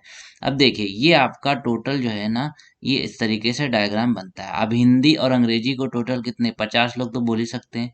ठीक है, हिंदी और कम से कम 2 भाषा बोला तो हिंदी और अंग्रेजी को 50 लोग बोलते हैं, तो 50 को अलग लिख लीजिए। फिर कहा गया है अंग्रेजी और तेलुगु को ये 25 लोग बोलते हैं। ठीक है, ये 25 लोग हो गए। फिर यहाँ पर देखिएगा, तेलुगु और हिंदू को कितने लोग बोलते हैं, ये 15 लोग बोलते हैं। ठीक है, ये 15 लोग हो गए। अब यहाँ पे देखिए, इतना ही जोड़ के मत चले जाइएगा। अब ये जो 6 लोग हैं ना, ये 6 क्या हैं, ये सारी भाषाएं बोलते हैं। ठीक है, तो कम से कम 2 भाषाओं की बात करी गई थी, तो कम से कम 2 तो बोल ही रहे हैं, तो ये क्या हो जाएगा, टोटल आप यहाँ पे इसको निकाल लीजिएगा। ठीक है, तो क्या हो जाएगा दोस्तों, यहाँ पर सिंपल सी बात है, टोटल जोड़ देंगे तो 96 हो जाएगा। ठीक है, कितना हो जाएगा, 96। सो ऑप्शन नंबर यहाँ पे ए इसका एकदम करेक्ट हो जाएगा। ठीक है, आसान रीजनिंग इसकी आती है, इसमें टेंशन लेने की बात कोई है नहीं। चलिए देख लेते हैं अगला क्वेश्चन। ठीक है, 87। अब 87 में चलते हैं, तो कहा गया है कि प्रश्न एक कथन है। ठीक है, चलिए देखिए, यहाँ कथन देख लेते हैं। क्या आर्थिक विकास को प्राप्त करने के लिए सभी लोगों को कठिन परिश्रम करना चाहिए, ये यहाँ पर पूछा गया है। अब आर्थिक विकास को प्राप्त करने के लिए क्या सभी को कठिन परिश्रम करना चाहिए, तर्क यहाँ पर पहला देता है कि नहीं, सभी लोग कठिन परिश्रम करेंगे ऐसा संभव नहीं है। ठीक है, फिर कहते हैं हाँ, कठिन परिश्रम का आर्थिक विकास से सीधा संबंध है। अब देखिएगा, यहाँ पे पहला कथन सही नहीं होगा, क्योंकि सभी लोग कठिन परिश्रम करें ऐसा संभव नहीं है। ठीक है, ऐसा संभव है क्योंकि सभी लोग कर भी सकते हैं, तो यहाँ पर क्या होगा, ये कथन सही नहीं होगा। बाकी दूसरा एकदम मजबूत है। ठीक है, क्योंकि देखिए, अगर आप परिश्रम करेंगे तो आप सीधे विकास से संबंधित जरूर होंगे। ठीक है, चलिए अगला क्वेश्चन देखेंगे, ये आपका हो गया। ठीक है, ऑप्शन नंबर यहाँ पे क्या हो जाएगा, 2 सही हो जाएगा। ऑप्शन नंबर क्या हो जाएगा, सी एकदम सही हो जाएगा। अगले क्वेश्चन की तरफ चलते हैं। इसमें कथन दे रखा है। अब देखिए, कथन क्या है कि पानी ठंडा होने पर बर्फ में, जबकि गर्म करने पर वह भाप में बदल जाता है। ठीक है, ये यहाँ पर बात करी गई है। अब इसमें अगर देखिए, ठीक है, तो इसमें क्या हो जाएगा, जल ठोस है और जल गैस है। ठीक है, जल ठोस है और जल गैस है, तो इससे कोई भी निष्कर्ष आप नहीं निकाल सकते जो यहाँ पे कथन में पूछा गया था कि पानी ठंडा होने, क्योंकि ये रिलेट ही नहीं करते हैं। तो क्या हो जाएगा दोस्तों, यहाँ पर ऑप्शन नंबर यहाँ पर डी हो जाएगा, कथन से दोनों ही निष्कर्ष प्राप्त नहीं होते हैं। क्या होगा, कथन से दोनों निष्कर्ष प्राप्त नहीं होते हैं, यही आपका करेक्ट आंसर हो जाएगा। अगले क्वेश्चन की तरफ चलते हैं। अगले में यहाँ पर देखिएगा, कहा गया है कि रितेश व रमेश किसी काम को एक साथ मिलकर 18 दिन में करते हैं। ठीक है, आज रमेश की तुलना में 1.5 गुना कार्यकुशल है, तो रमेश अकेले पूरे काम को कितने दिनों में समाप्त करेगा, ये क्वेश्चन यहाँ पर बनता है। तो सिंपल सा बेसिक मेथड से देखते हैं। तो क्या कहता है कि 1.5 गुना कार्यकुशल है। ठीक है, 1.5 गुना है तो इसका मतलब क्या होगा, ये अगर 2x है तो ये क्या हो जाएगा, 3x है। ठीक है, 1.5 गुना है तो ये हो गया। अब सिंपल सी बात है कि यहाँ पर देखिए, काम कितना करता है, 2x करता है, तो ये यहाँ पर 3x का 3 गुना है। अब काम कंप्लीट कितने में करते हैं, 1/18 में कंप्लीट करते हैं। ठीक है। अब यहाँ पे इसको हम एलसीएम ले लेंगे तो कितना हो जाएगा, 5/6/x हो जाता है। फिर यहाँ पे 1/18 हो जाता है। ये हो गया। अब सिंपल सी बात है, इसको कैलकुलेट कर लीजिए। 18×5 90 हो जाएगा और यहाँ पे 6x हो जाएगा। ठीक है, ये 90 है। ठीक है। अब यहाँ पे कट जाएगा 15×6 90, तो क्या हो जाएगा आपका x की वैल्यू 15 आ जाएगी। टोटल मिला के क्या होगा, आप देखेंगे कि अकेले कितने दिनों में समाप्त करेगा। तो 15 तो यहाँ पर आ गया, किसका, रमेश के अकेले का कार्य है यहाँ पे 15 दिन का। अब यहाँ पे वो 1.5 गुना कुशल है, तो रमेश कितना था, 3 था। तो 15×3 = 45 का करंट है। 3x वैल्यू थी ना, x की वैल्यू हमने 15 निकाली, रमेश का वैल्यू रख देंगे, ये रमेश का था। तो क्या हो जाएगा, 45 दिन का इसका राइट आंसर हो जाएगा। चलिए अगला क्वेश्चन देखेंगे। अगले रीजनिंग में कहा गया है 90 में, देखिएगा ठीक है। 90 में रीजनिंग में कहा गया कि ये आपको एक संख्या दे रखी है, कि ये दे रखी है, ये दे रखी है, ये देखिए, तो इसमें अगली संख्या जो है वो कौन सी आएगी। ठीक है, अगली संख्या इनमें से कौन सी आएगी। तो सिंपल सी अगर यहाँ पे हम बात में देखें कि प्रारंभिक तथा अंतिम को घटाकर श्रृंखला की अगली संख्या प्राप्त की जा रही है। ठीक है, सिंपल सी बात है, इसको घटा दिया जा रहा है इसमें से। ठीक है, तो क्या हो जाएगा, अगली संख्या हमको मिल जा रही है। ठीक है, इसमें से घटा दे रहे हैं तो क्या हो जाएगा, अगली संख्या हमको इसमें मिल जा रही है। तो इसका राइट आंसर क्या हो जाएगा दोस्तों, 218। इसको आप करके देखिएगा, क्वेश्चन बहुत अच्छा है। ठीक है, मस्त क्वेश्चन है। चलिए अगला क्वेश्चन देखेंगे। 91 में देखिएगा, यदि घड़ी में 8:40 प्रदर्शित हो रहे हैं तो बताइए कि घंटे व मिनट के सुई के बीच कितने डिग्री का कोण बनता है। ठीक है, अब कोण मापने के लिए सिंपल सा फार्मूला होता है, कौन सा, 11 m। ठीक है, ये होगा 60 h होता है, आवर होता है, उसके बाद बटे में होता है। तो ठीक है, दोनों सुइयां जो हैं वो मध्य कोण आपको देखने को मिल रहा है। तो क्या हो जाएगा, 11×40 मिनट है, यहाँ पे ये मिनट होता है ना एम वाला, और यहाँ पावर होता है। ठीक है, ये हो गया। और उसके बाद यहाँ पे 60×8 कर देंगे, 8 घंटे की बात हो रही थी। बटे में कितना रहेगा, बटे में आपका 2 रहेगा। तो सिंपल साइज दोनों को सॉल्व करेंगे तो कितना हो जाएगा, 40/2 हो जाएगा। तो 20 डिग्री आपका करेक्ट आंसर हो जाएगा। क्या होगा, 20 डिग्री यहाँ पे करेक्ट आंसर। ये फॉर्मूला जो याद रखिएगा, 11 मिनट, ठीक है, 60 आवर, 60 आवर सेकंड में बदलना होता है ना, और बटे 2। ठीक है, तो ये आपका करेक्ट आंसर यहाँ पे आ जाएगा। चलिए 92 में देखेंगे। सोहन अपने घर से 15 किलोमीटर दक्षिण की ओर चलता है। ठीक है, सोहन का मान लीजिए ये यहाँ पे इसका घर है, यहाँ से 15 किलोमीटर दक्षिण में चला, यहाँ पे इसको 15 ले लेते हैं। फिर वह पूर्व दिशा में मुड़कर 10 मीटर चलता है। अब यहाँ से पूर्व किधर होगा, इधर होगा इसका। तो 10 मीटर यहाँ से इसने हम पूर्व ही चला दिया। फिर वह उत्तर की ओर मुड़कर 5 किलोमीटर चलता है। अब फिर ऊपर की ओर हम इसको 5 किलोमीटर चला देंगे। ठीक है, हमने 5 किलोमीटर चला दिया। फिर क्या है, हुआ पश्चिम मुड़कर 10 किलोमीटर, जब पश्चिम मुड़कर 10 किलोमीटर यहाँ पे आ जाएगा। फिर करते हैं, सोहन अपने घर से किस दिशा की ओर होगा। अब इसका घर यहाँ पे था, ये तो ऑलरेडी दक्षिण में ही है, तो क्या हो जाएगा, दक्षिण इसका करेक्ट आंसर हो जाएगा। ऑप्शन नंबर सी इसका करेक्ट आंसर दक्षिण हो जाएगा। चलिए अगला क्वेश्चन देखेंगे। अगले में कहा गया 93 में कि निम्नलिखित में से 4 विकल्पों में से एक का चयन कीजिए, दूसरी जोड़ी दो पहलुओं के समरूप बनाएगा। ठीक है, अब देखिएगा यहाँ पर क्या होगा, साइट्रस को कोड किया जाता है इत में। ठीक है, साइट्रस को इसमें कोड किया जाता है। तो सिंपल सी अगर यहाँ पे देखेंगे तो क्या हो जाएगा, पहला देखिए सी का अगर हम यहाँ पे देखें एफ से, सी का एफ से जो तुलना करें तो किस तरीके से बनती है, सी को एफ के लिए 3 जोड़ा गया है। ठीक है, सी के लिए 3 जोड़ा गया है। फिर यहाँ पे इसका विपरीत कर दिया गया है, फिर यहाँ पे +3 जोड़ा गया है। ठीक है, फिर यहाँ पे अगले वाले के विपरीत कर दिया गया है। तो एक बार 3 जोड़ा गया है, एक का अपोजिट है। ठीक है, एक बार 3 जोड़ा गया, एक का, तो डी में अगर हम 3 जोड़ेंगे तो कितना पहुंचेगा, डी में अगर 3 जोड़ा हमने तो जी हो जाएगा डी में। ठीक है, फिर यहाँ पे देखिए इसका अपोजिट हो जाएगा, ए का अपोजिट क्या होता है, ए का अपोजिट जेड हो जाएगा। तो सिंपल सी बात है, 93 का राइट आंसर क्या हो जाएगा दोस्तों आपके लिए, GZPNVQ। ठीक है, GZPNVQ, ऑप्शन नंबर बी यहाँ पे एकदम करेक्ट हो जाएगा। ये रीजनिंग का क्वेश्चन बहुत हल्का था। अब यहाँ पे देखिए 20 क्या क्या होता है। अब देखिए रूट जो 20 है ना, इसको हम कन्वर्ट कर सकते हैं। क्या होगा, ये 5 × 20 होता है ना, तो 4 का रूट क्या होता है, 2 हो जाता है। तो हम 2 बाहर निकाल करके इसको हम अंदर 5 कर सकते हैं। तो ये सिंपल सी बात आप समझ गए होंगे। ठीक है, समझ गए होंगे बिल्कुल। अब यहाँ पे देखिए 15 और 2 फिर जुड़ जाएगा तो 17√5 हो जाएगा, -3√5 हो जाएगा। ठीक है, अब यहाँ पे इसमें से माइनस कर देंगे 17 में से, तो क्या हो जाएगा, √5 यहाँ पे आपका करेक्ट आंसर हो जाएगा। ऑप्शन नंबर ए यहाँ पे एकदम सही हो जाएगा। अब अगले क्वेश्चन की तरफ चलते हैं।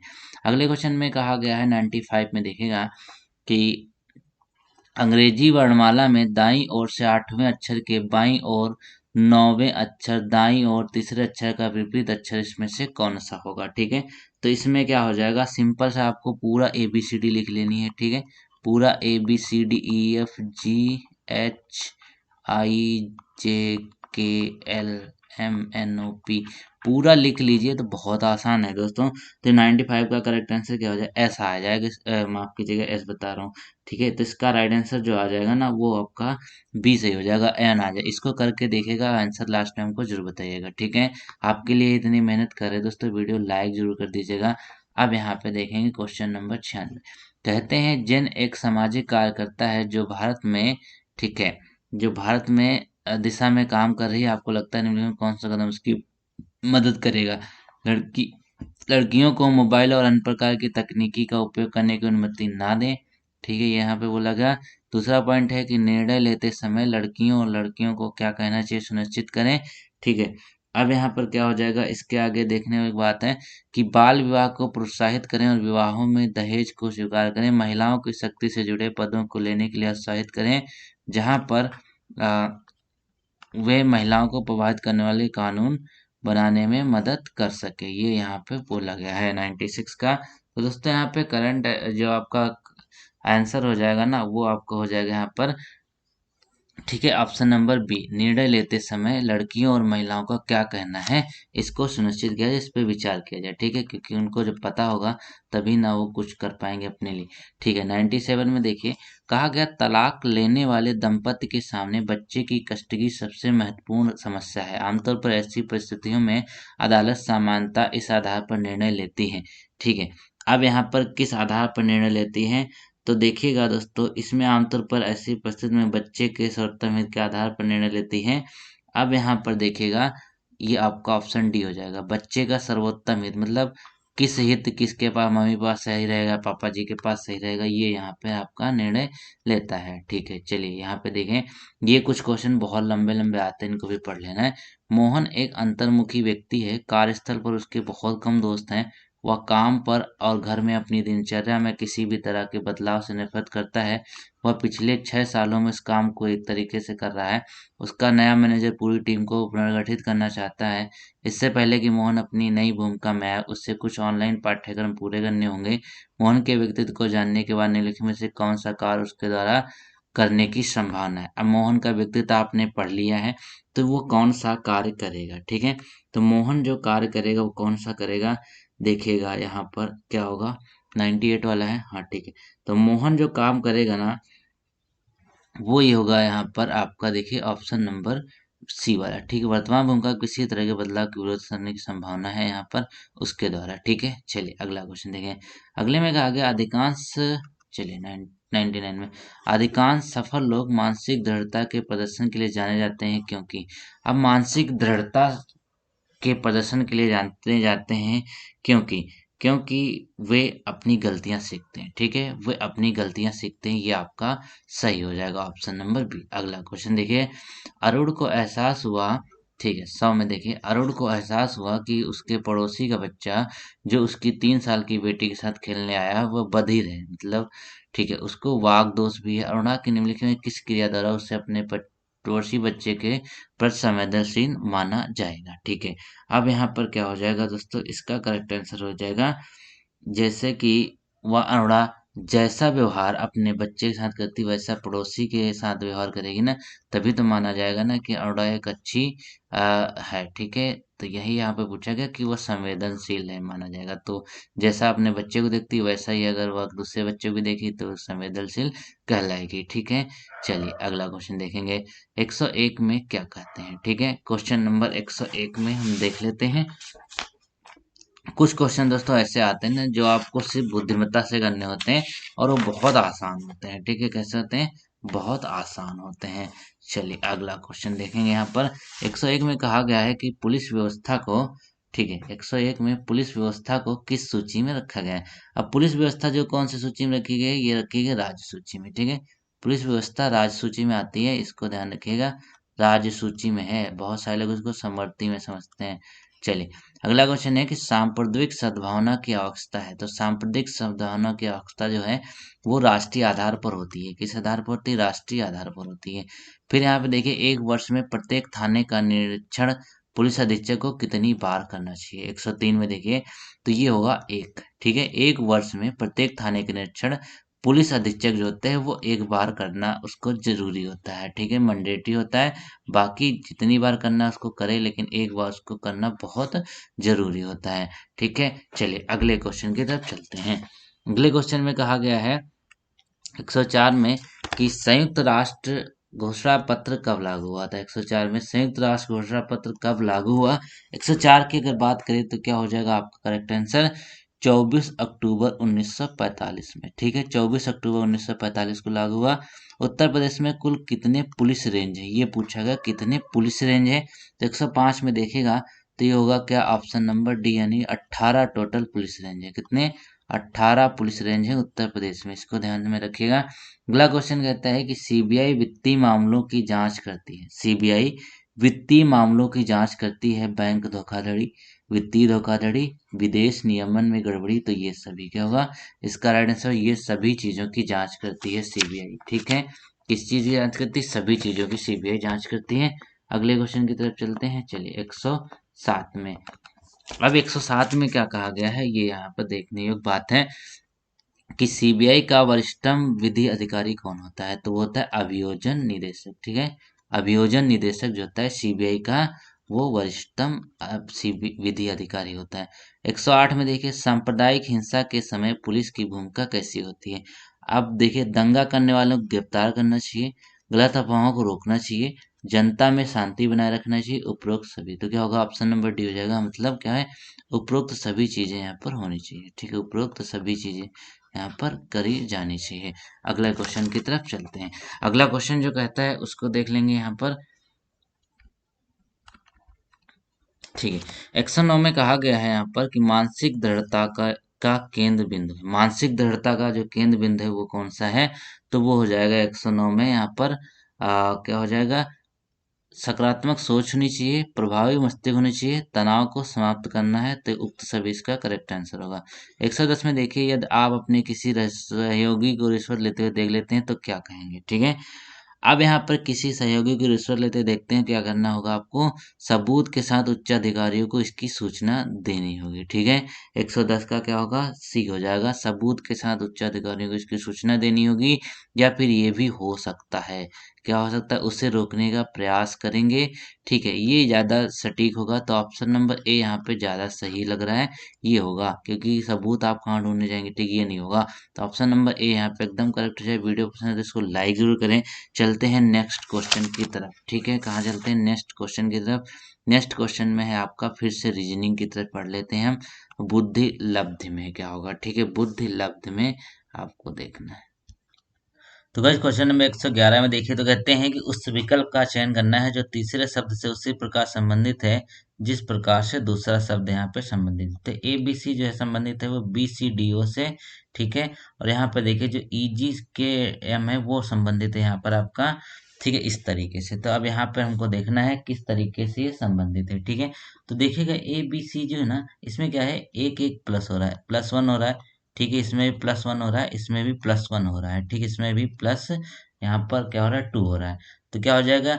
अब यहाँ पे ई में माइनस वन करना होगा कि इसके पीछे जाना है ना, तो ई में माइनस वन करेंगे तो क्या हो जाएगा? आपका डी हो जाएगा। ठीक है, तो क्या हो जाएगा? सी आपका करेक्ट आंसर हो जाएगा। ये आप ध्यान रखिएगा। ठीक है, क्या हो जाएगा? सी आपका करेक्ट आंसर हो जाएगा। चलिए, ये आपका हो गया। अगला क्वेश्चन देख लेते हैं। अगले क्वेश्चन में क्या कहते हैं दोस्तों हम। ठीक,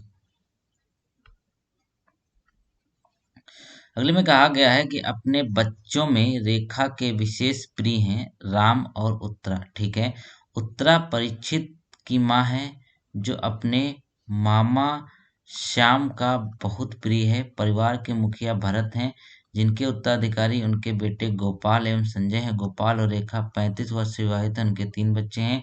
श्याम का संजय से क्या रिश्ता होगा? ठीक है, ये आपको बताना है। तो ये थोड़ा लंबा चौड़ा क्वेश्चन है, तो इसको आप नोट करके कर लीजिएगा।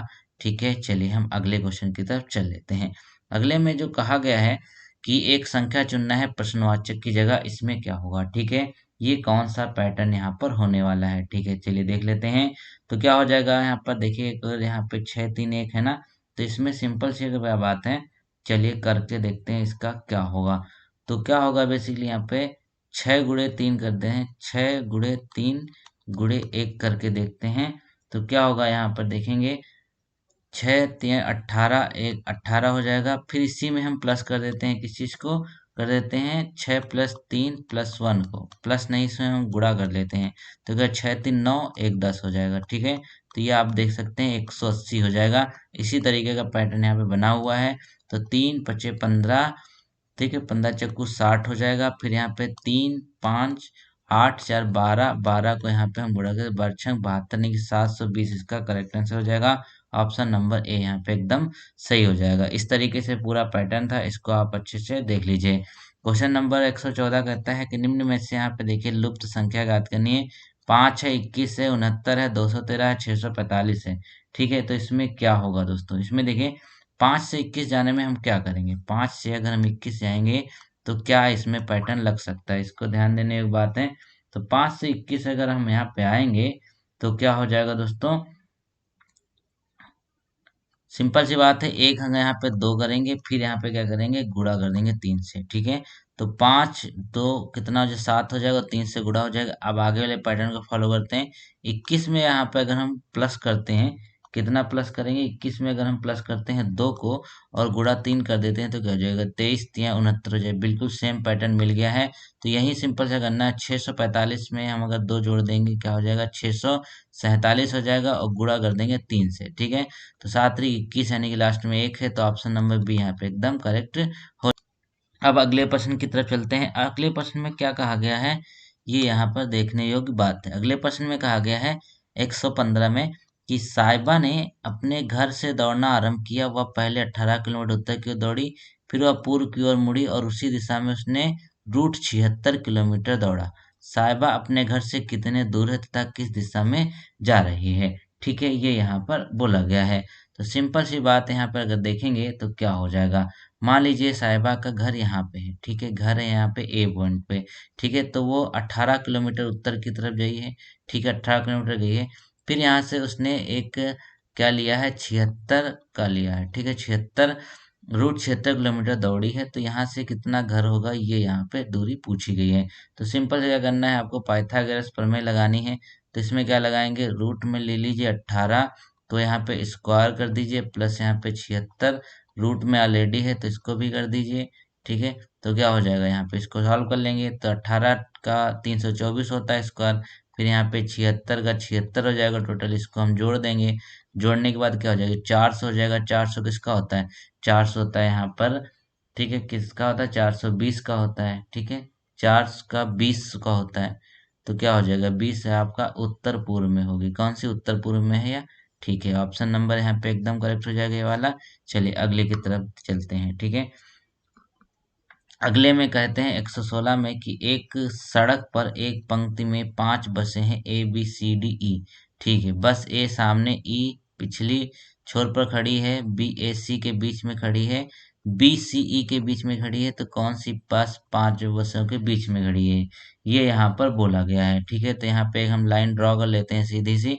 इसमें कहा गया है कि बी ए और सी के बीच में है, ठीक है। बी जो है, तो मान लीजिए हम यहाँ पे ए ले लेते हैं, यहाँ पे सी ले लेते हैं, तो यहाँ पे बीच बीच में है, ठीक है। अब इसके बाद कहते हैं ई छोर पे है, तो ई को हम इस छोर पे लिख सकते हैं, बिल्कुल लिख सकते हैं। तो बोला डी सी और ई के, तो डी यहाँ पे हो जाएगा, ठीक है, ये हो गया आपका, सिंपल सी बात है।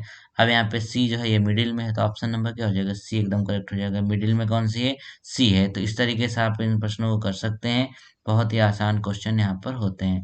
अब यहाँ पे देखिए 1000 विद्यार्थी है ना, 1000 विद्यार्थी हैं जिनका अंग्रेजी, हिंदी और गणित में परीक्षण हुआ तथा यहाँ पर देखिए अनुत्तीर्ण हुए हैं ये बेसिकली। तो इनको दर्शाया गया कम से कम 2 विषयों में अनुत्तीर्ण विद्यार्थियों का परसेंटेज जो है वो कितना होने वाला है, ये यहाँ पर आपको बताया गया है, ठीक है। तो सिंपल सी बात है, यहाँ पर अनुत्तीर्ण पूछा गया है, ठीक है, दोनों विषयों में। अब यहाँ पे सिंपल सी वही से करना, जैसे मैं आपको पहले बताया था। तो कितना है, हिंदी और गणित में यहाँ पे देखिए 24 हो जाएगा, तो 24 को जोड़ लेना है। फिर यहाँ पे अंग्रेजी और गणित का ये भी 24 जोड़ लेना है, ठीक है। फिर यहाँ पे देखिए ये 20 है आपका, इसको भी जोड़ लेना है। फिर 10 है, इसको भी आपको जोड़ लेना है, ठीक है। तो क्या हो जाएगा, ये आपका 78 हो जाएगा। ये आपका करेक्ट आंसर तो नहीं होगा, क्योंकि अभी इसको हम परसेंटेज में निकालना है ना। तो 78 का यहाँ पे परसेंटेज निकाले 100 का, बच्चे कितने थे, 1000 थे। तो यहाँ पर क्या हो जाएगा आपका 7.8% इसका करेक्ट आंसर हो जाएगा, ठीक है। 7.8% इसका करेक्ट आंसर होगा। अगले प्रश्नों की तरफ चलते हैं। 118 में क्या कहते हैं, 118 में क्या कहा, एक व्यक्ति 15 किलोमीटर घंटे की रफ्तार साइकिल चलाता है और प्रत्येक घंटे के बाद 5 मिनट का विश्राम करता है। उसे 55 किलोमीटर जाना है और प्रातः 8 बजे प्रस्थान करना है, तो कितने बजे अपने गंतव्य स्थान पर पहुंचेगा।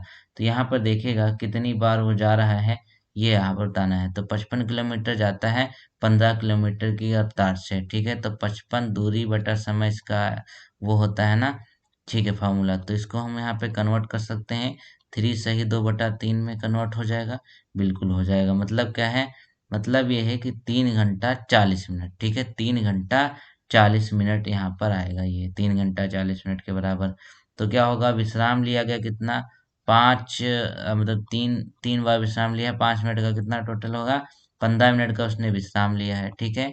तो क्या 3 घंटा 40 मिनट था, तो 3 घंटा 40 मिनट क्या हो जाए, 15 जुड़ेगा तो हो जाए 3 घंटे यहाँ पर 55 मिनट हो जाएगा, ठीक है। 3 घंटे 55 मिनट हो जाएगा। तो अब देखिए यहाँ पर गंतव्य स्थान पहुँचने का समय कितना होगा, ये यहाँ पे 8 बजे उसको प्रस्थान करना है, तो 8 बजे में हम 3 घंटा जोड़ देंगे, 55 मिनट जोड़, तो क्या हो जाएगा, ऑप्शन नंबर बी करेक्ट हो जाएगा, यहाँ पर एकदम सही हो जाएगा। चलिए अगला क्वेश्चन देखिए यहाँ पर। अगले में क्या कहते हैं, कथन दिया हुआ है कि बीमार लोगों को दवा की जरूरत होती है, बीमार लोगों को दवा की जरूरत होती है। पहला यहाँ पे स्वस्थ लोगों को दवाई की जरूरत नहीं होती है, लोग अपने घरों में दवा रखते हैं, ये यहाँ पे पॉइंट दिया गया है, ठीक है। तो ऑप्शन नंबर ए यहाँ पे एकदम सही होगा। तर्क यहाँ पे पहला ही निकलेगा, क्योंकि देखिए स्वस्थ लोग हैं तो उन्हें दवा की जरूरत है ही नहीं, लोग अपने घरों में दवा रखते हैं, जरूरी नहीं है कि दवा रखें भी नहीं भी रखें। तो ऑप्शन नंबर ए यहाँ पे एकदम तर्क जिसका सही होगा। अगले क्वेश्चन की तरफ चलते हैं।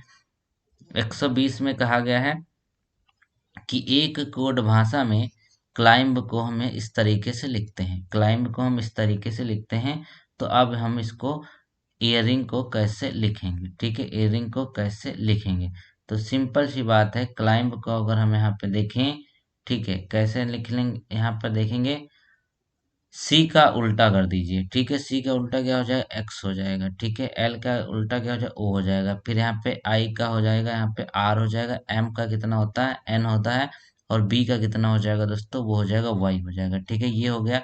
अब यहाँ पे अल्फाबेट के हिसाब से अगर हम देखें, ठीक है, अल्फाबेट के हिसाब से देखें क्या हो जाएगा, N O R X Y, ठीक है, आ गया यहाँ पर, बिल्कुल। अब इसी तरीके से ईयरिंग है, ईयरिंग सबका उल्टा कर लेंगे, अल्फाबेट वाइज देख लेंगे, तो क्या हो जाएगा, I M M R T V G, ठीक है। क्या होगा, ऑप्शन नंबर यहाँ पे करेक्ट हो जाएगा। यही पैटर्न आपको लगाना है, आपका आंसर आपके सामने आ जाएगा, ठीक है। चलिए अगले क्वेश्चन की तरफ चलते हैं। 21 में कहा गया है कि एक लड़के की ओर इशारा करते हुए रमेश सुरेश ने कहा, ठीक है, एक लड़के को इशारा करते हुए सुरेश ने कहा, क्या कहा, ठीक है। चलिए, उसकी माँ का भाई, ठीक है, एक लड़के की, मान लीजिए यहाँ पर क्या है, यहाँ पर एक लड़का है, ठीक है, यहाँ पे एक लड़का लिख लेते हैं हम, यहाँ पे इसको बॉय बना देते हैं। तो उसने कहा इसकी माँ, तो इसकी माँ हो जाएगी, ठीक है। इसका एक यहाँ पर हम भाई भी बना लेते हैं, यह यहाँ पे इसका भाई हो गया। फिर उसके भाई मेरी माँ के पिता का इकलौता पुत्र है। अब यहाँ पे हम सुरेश को भी लिख लेते, एस बना लेते हैं, तो इसकी माँ के, ठीक है, इसके माँ के पिता, इसके माँ के पिता भी बना लेते हैं ऊपर, ठीक है, ऐसे पैटर्न बनेगा ना, बिल्कुल सही बनेगा। पिता के इकलौते पुत्र, पिता के यहाँ पे देखिए इनकी पत्नी भी होंगी, तो इनका इकलौता पुत्र भी होगा, ठीक है, इकलौता पुत्र है, ठीक है। तो यहाँ पर उस लड़के की माँ का सुरेश से क्या संबंध, उस लड़के की माँ का सुरेश से क्या संबंध होगा, तो ये यहाँ पे सुरेश है, ये इसके भाई हैं, ये इसके इकलौते हो जाएंगे, तो क्या हो जाएगा यहाँ पे दोस्तों, इनकी मौसी बनेगी जाके, कौन सी, ऑप्शन नंबर 20 का करेक्ट आंसर हो जाएगा। अगला क्वेश्चन देखिए, 122 में कहा गया उस अक्षर का चयन करें जो निम्नलिखित में से प्रश्न चिन्ह के स्थान पर आ सकता है, ठीक है। अब देखिए क्या हो जाएगा यहाँ पर, RMPN, ठीक है। सिंपल सी अगर यहाँ पे देखें R और P में अगर पैटर्न देखें तो कितना हो जाएगा, -2 का है, ठीक है। P और यहाँ पे N में ये भी आपका -2 का है, N और L में आपका -2 का है। तो यहाँ पे बात जो यहाँ पे बनेगा वो -2 बनेगा, लेकिन हमको क्या चाहिए, ये वाला चाहिए, ठीक है। तो ये यहाँ पे क्या MNOP हो जाएगा यहाँ पे, ठीक है। सिंपल सी चल रही है, यानी कि +1 का चल रहा था, नीचे -2 का चल रहा था, ऊपर +1 का चल रहा, पी इसका करेक्ट आंसर हो जाएगा। अब चलते हैं अगले क्वेश्चन की तरफ। अगले में सिंपल सी बात यहाँ पे कही जा रही है, ठीक है। चलिए देखें यहाँ पे, राजेश उत्तर दिशा, जैसे जैसे क्वेश्चन कह रहा है वैसे वैसे चलते जाइए। ये यहाँ पे राजेश है, उत्तर की दिशा में चल रहे हैं, दाएं यहाँ से मुड़ते हैं, ठीक है। 6 यहाँ पे दाएं मुड़ गए, फिर कहते हैं कि वह अब दाएं मुड़ता है और 9 किलोमीटर चलता है। 6 के बाद यहाँ पे क्या है, यहाँ से दाएं मुड़ा और 9 किलोमीटर यहाँ पे वो चल गया, ठीक है। एक प्रकार की चाय की दुकान पहुंचा, वहां अपने दोस्तों से चाय पीता है, उसके बाद बाएं मुड़ता है। अब यहाँ से बाएं मुड़ गया, 7 किलोमीटर चल गया, ठीक है। फिर कहते हैं वो अंत में अब फिर बाएं मुड़ा और 11 किलोमीटर, फिर यहाँ से बाएं मुड़ा और कितना चल गया, 11 किलोमीटर चल गया, ठीक है। अब यहाँ पर क्या होगा, मतलब राजेश किस दिशा की ओर जा रहा है, जहाँ पे वो था। तो सिंपल सी बात है, वो कहाँ जा रहा है, उत्तर की दिशा में जा रहा है, उत्तर ऊपर ही होता है। तो आपका आंसर नंबर ए यहाँ पे एकदम करेक्ट हो जाएगा। अब अगले क्वेश्चन की तरफ चलते हैं। अगले में कहा गया है 124 में, किसी सांकेतिक भाषा में केमिस्ट्री को यहाँ पर इस तरीके से लिखा जाता है, तो अरेंजिंग को कैसे लिखा जाएगा, इसका पैटर्न आपको देखना है, ठीक है। तो इसका पैटर्न क्या हो जाएगा, ये यहाँ पर देख लीजिए। चलिए यहाँ पे इसका पैटर्न आपको दिखा देते हैं।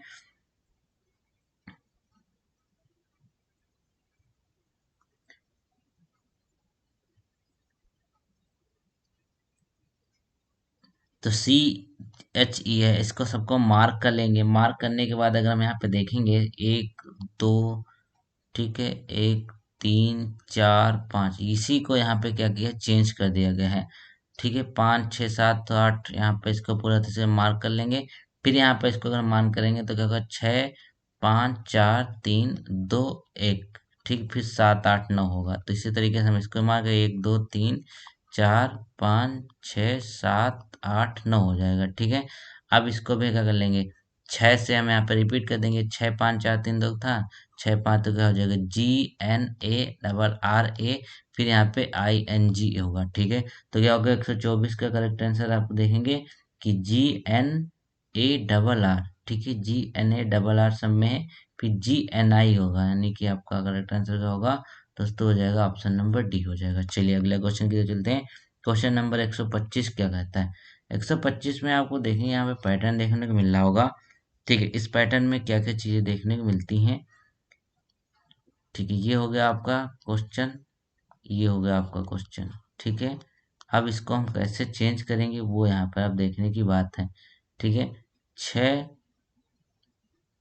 5 और 4, 6 5 4 इनको सबको गुणा कर देंगे। गुणा करने के बाद क्या करेंगे, यहाँ पर हम देखते हैं, 6 पंचे 30 चक्कू 120 होता है। इसको हमें 10 से डिवाइड कर दें तो क्या हो जाएगा, 12 आ जाएगा। इसी तरीके से यहाँ पे देखिए, 7 पच्चे 35, 35 छक्का यहाँ पर 210 होता है। 210 को 10 से डिवाइड करने से क्या हो जाएगा, 21 आ जाएगा। तो ये तो पैटर्न बनना है, बिल्कुल सही बनना है। इसे तय कर देंगे, 10 8 80, 8 8 चौके 32, 300 यह 20 हो जाएगा, ठीक है। और 10 से डिवाइड कर देंगे तो क्या हो जाएगा, 32 आ जाएगा। तो ऑप्शन नंबर डी यहाँ पे एकदम करेक्ट होगा। अगले क्वेश्चन की तरफ चलते हैं। 126 में क्या कहा गया, 26 में कहा गया, दिए गए विकल्पों में से निम्नलिखित में से प्रश्न चिन्ह के स्थान पर क्या आएगा, BOP DPN FQL यहाँ पर, उसके बाद HRJ, इसमें क्या आएगा, ठीक है। तो सिंपल से देखें, अगर बी और पी में आप डिफरेंस देखेंगे तो क्या हो जाएगा, बी इसमें +2 का चल रहा है, ओ के बाद यहाँ पे +1 का चल रहा है, और पी के बाद यहाँ पे क्या हो जाएगी, -2 का चल रहा है, ठीक है। तो क्या पैटर्न चल रहा है, +2 +1 और यहाँ पे -2। तो यहाँ पर देखेंगे, इसमें अगर हम +2 करेंगे तो क्या हो जाएगा, JSH आएगा, ठीक है। बिल्कुल सही बात है, JSH आ जाएगा, ऑप्शन नंबर सी हो जाएगा। अगले क्वेश्चन की तरफ चलते हैं। क्वेश्चन नंबर 127 जो कहता है, इसमें कहा गया, नीचे दिए गए 4 वर्ण है समूह है, ठीक है। किन दिन में यहाँ पर एक असंगत दिया हुआ है, कौन सा पैटर्न यहाँ पे सही नहीं बैठ रहा है। चलिए देखें, पहले वाले हम देखें, ये आपका विपरीत है, ठीक है। ये भी आपका विपरीत है, फिर ये देखें आपका ये भी विपरीत दिया हुआ है, लेकिन RJ यहाँ पे विपरीत नहीं है, तो ऑप्शन नंबर सी यहाँ पे एकदम अलग दिया हुआ है। ठीक है, बीच वाला करेक्टर है, X का C होता है, H का S होता है, K का P होता है। ठीक है, अगला क्वेश्चन देखिए, क्वेश्चन नंबर 128। इसमें कहा गया तीन किसी न किसी तरीके से समान है। ठीक है, एक असमान है, उस समान शब्द को बताना है। ठीक है, तो क्या हो जाएगा यहाँ पे देखेंगे, पेसो, रियाल, बात और ओस्लो। ठीक है, तो ओस्लो यहाँ पे एकदम अलग हो जाएगा, क्योंकि बाकी जो तीनों है ना, ये आपकी मुद्राएं हैं, पहली दूसरी तीसरी मुद्रा है। ओस्लो जो है आपका एक शहर है या फिर राजधानी है, जो है नॉर्वे की। ठीक है, नॉर्वे की राजधानी है, ये यहाँ पर कैपिटल है। तो यहाँ पर क्या हो जाएगा, ऑप्शन नंबर डी एकदम अलग हो जाएगा। ठीक है, अब यहाँ पे देखें जो आकृति है ये कहाँ पर है, ये आकृति किस में है छिपी हुई है। तो यहाँ पर क्या हो जाएगा 129 में, तो आप देखेंगे ए वाला जो है ना, इसमें आप ये आकृति ढूंढ पाएंगे। ठीक, ये इस तरीके से बनी है। चलिए, ऑप्शन नंबर ए यहाँ पे एकदम सही हो जाएगा। अगला क्वेश्चन देखेंगे, ये तो आसान है भैया। अगला क्वेश्चन क्या हो जाएगा 130 में देखेंगे, तो क्या होगा 130 में, एक विशिष्ट कोड में हैमर को ऐसे लिखा जाता है, फिर यहाँ पे मैटर को ऐसे लिखा जाएगा। तो देखिए यही इस तरीके से मार्क कर लीजिए, 1 2 3 4 5 6। ये तो आप बहुत आसानी से कर लेंगे इसको। चलिए आप लोग कर लीजिएगा, तो क्या हो जाएगा, इसका टाइमर हो जाएगा ऑप्शन नंबर। चलिए इसको कर लीजिएगा। अब तार्किक क्षमता के कुछ और प्रश्न आपको देखने को यहाँ पर मिल रहे होंगे। ठीक है, तार्किक क्षमता के कुछ और प्रश्न मिलेंगे। अब 150 क्वेश्चन आपके एग्जाम में आते हैं, थोड़ा लेंथी पेपर तो होता है। फिर कहते हैं तीसरी शब्द उसी प्रकार संबंधित जिस प्रकार दूसरा शब्द पहले शब्द से संबंधित है। ठीक है, तो मंत्री जो है ये परिषद से संबंधित है। नाविक किससे संबंधित होगा दोस्तों, तो नाविक जो संबंधित होगा यहाँ पर 132 में, आप लोग जानते हैं वो क्या हो जाएगा, चाल, कदम या क्रू से संबंधित होता है। किससे, क्रू से संबंधित होगा। यहाँ पर ऑप्शन नंबर बी इसका करेक्ट हो जाएगा। अगले क्वेश्चन की तरफ चलते हैं।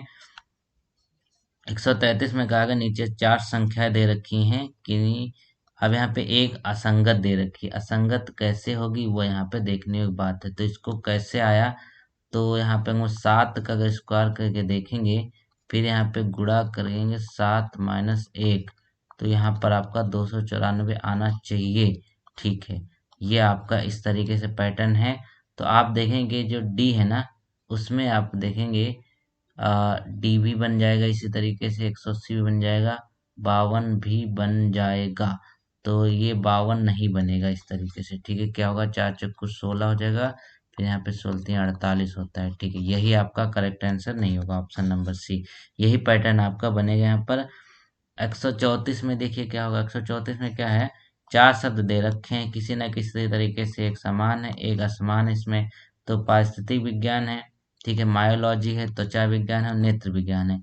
तो क्या हो जाएगा 134 में, 134 का आपका करेक्ट आंसर जो होगा ना, वो क्या हो जाएगा, ऑप्शन नंबर इकोलॉजी। ठीक है, जो आपकी वो होगी इकोलॉजी, परिस्थिति विज्ञान, ये आपकी अलग है, क्योंकि ये देखिए आपके ये सब क्या है, ह्यूमन से रिलेटेड है। ठीक है, किससे, ह्यूमन से रिलेटेड है ना। चलिए अगला क्वेश्चन देखिएगा। अगले में कहा गया 135 में, देखिए इसको आपको मिलाना है शब्दकोश के अनुसार। तो ये तो बहुत ही आसान हो जाएगा। ठीक है, इसमें क्या हो जाएगा जल्दी से बताइए। तो इसमें क्या हो जाएगा, सबसे पहले ये हो जाएगा लैक। ठीक है, 3 1 4 2 5, इसको भी कर लीजिए। आसान आसान मैं नहीं कराऊंगा भैया आपको, आसान तो खुद करके जाओ यार। चलिए 136 में देखें क्या हो। 136 में यहाँ पर आपको पैटर्न बताना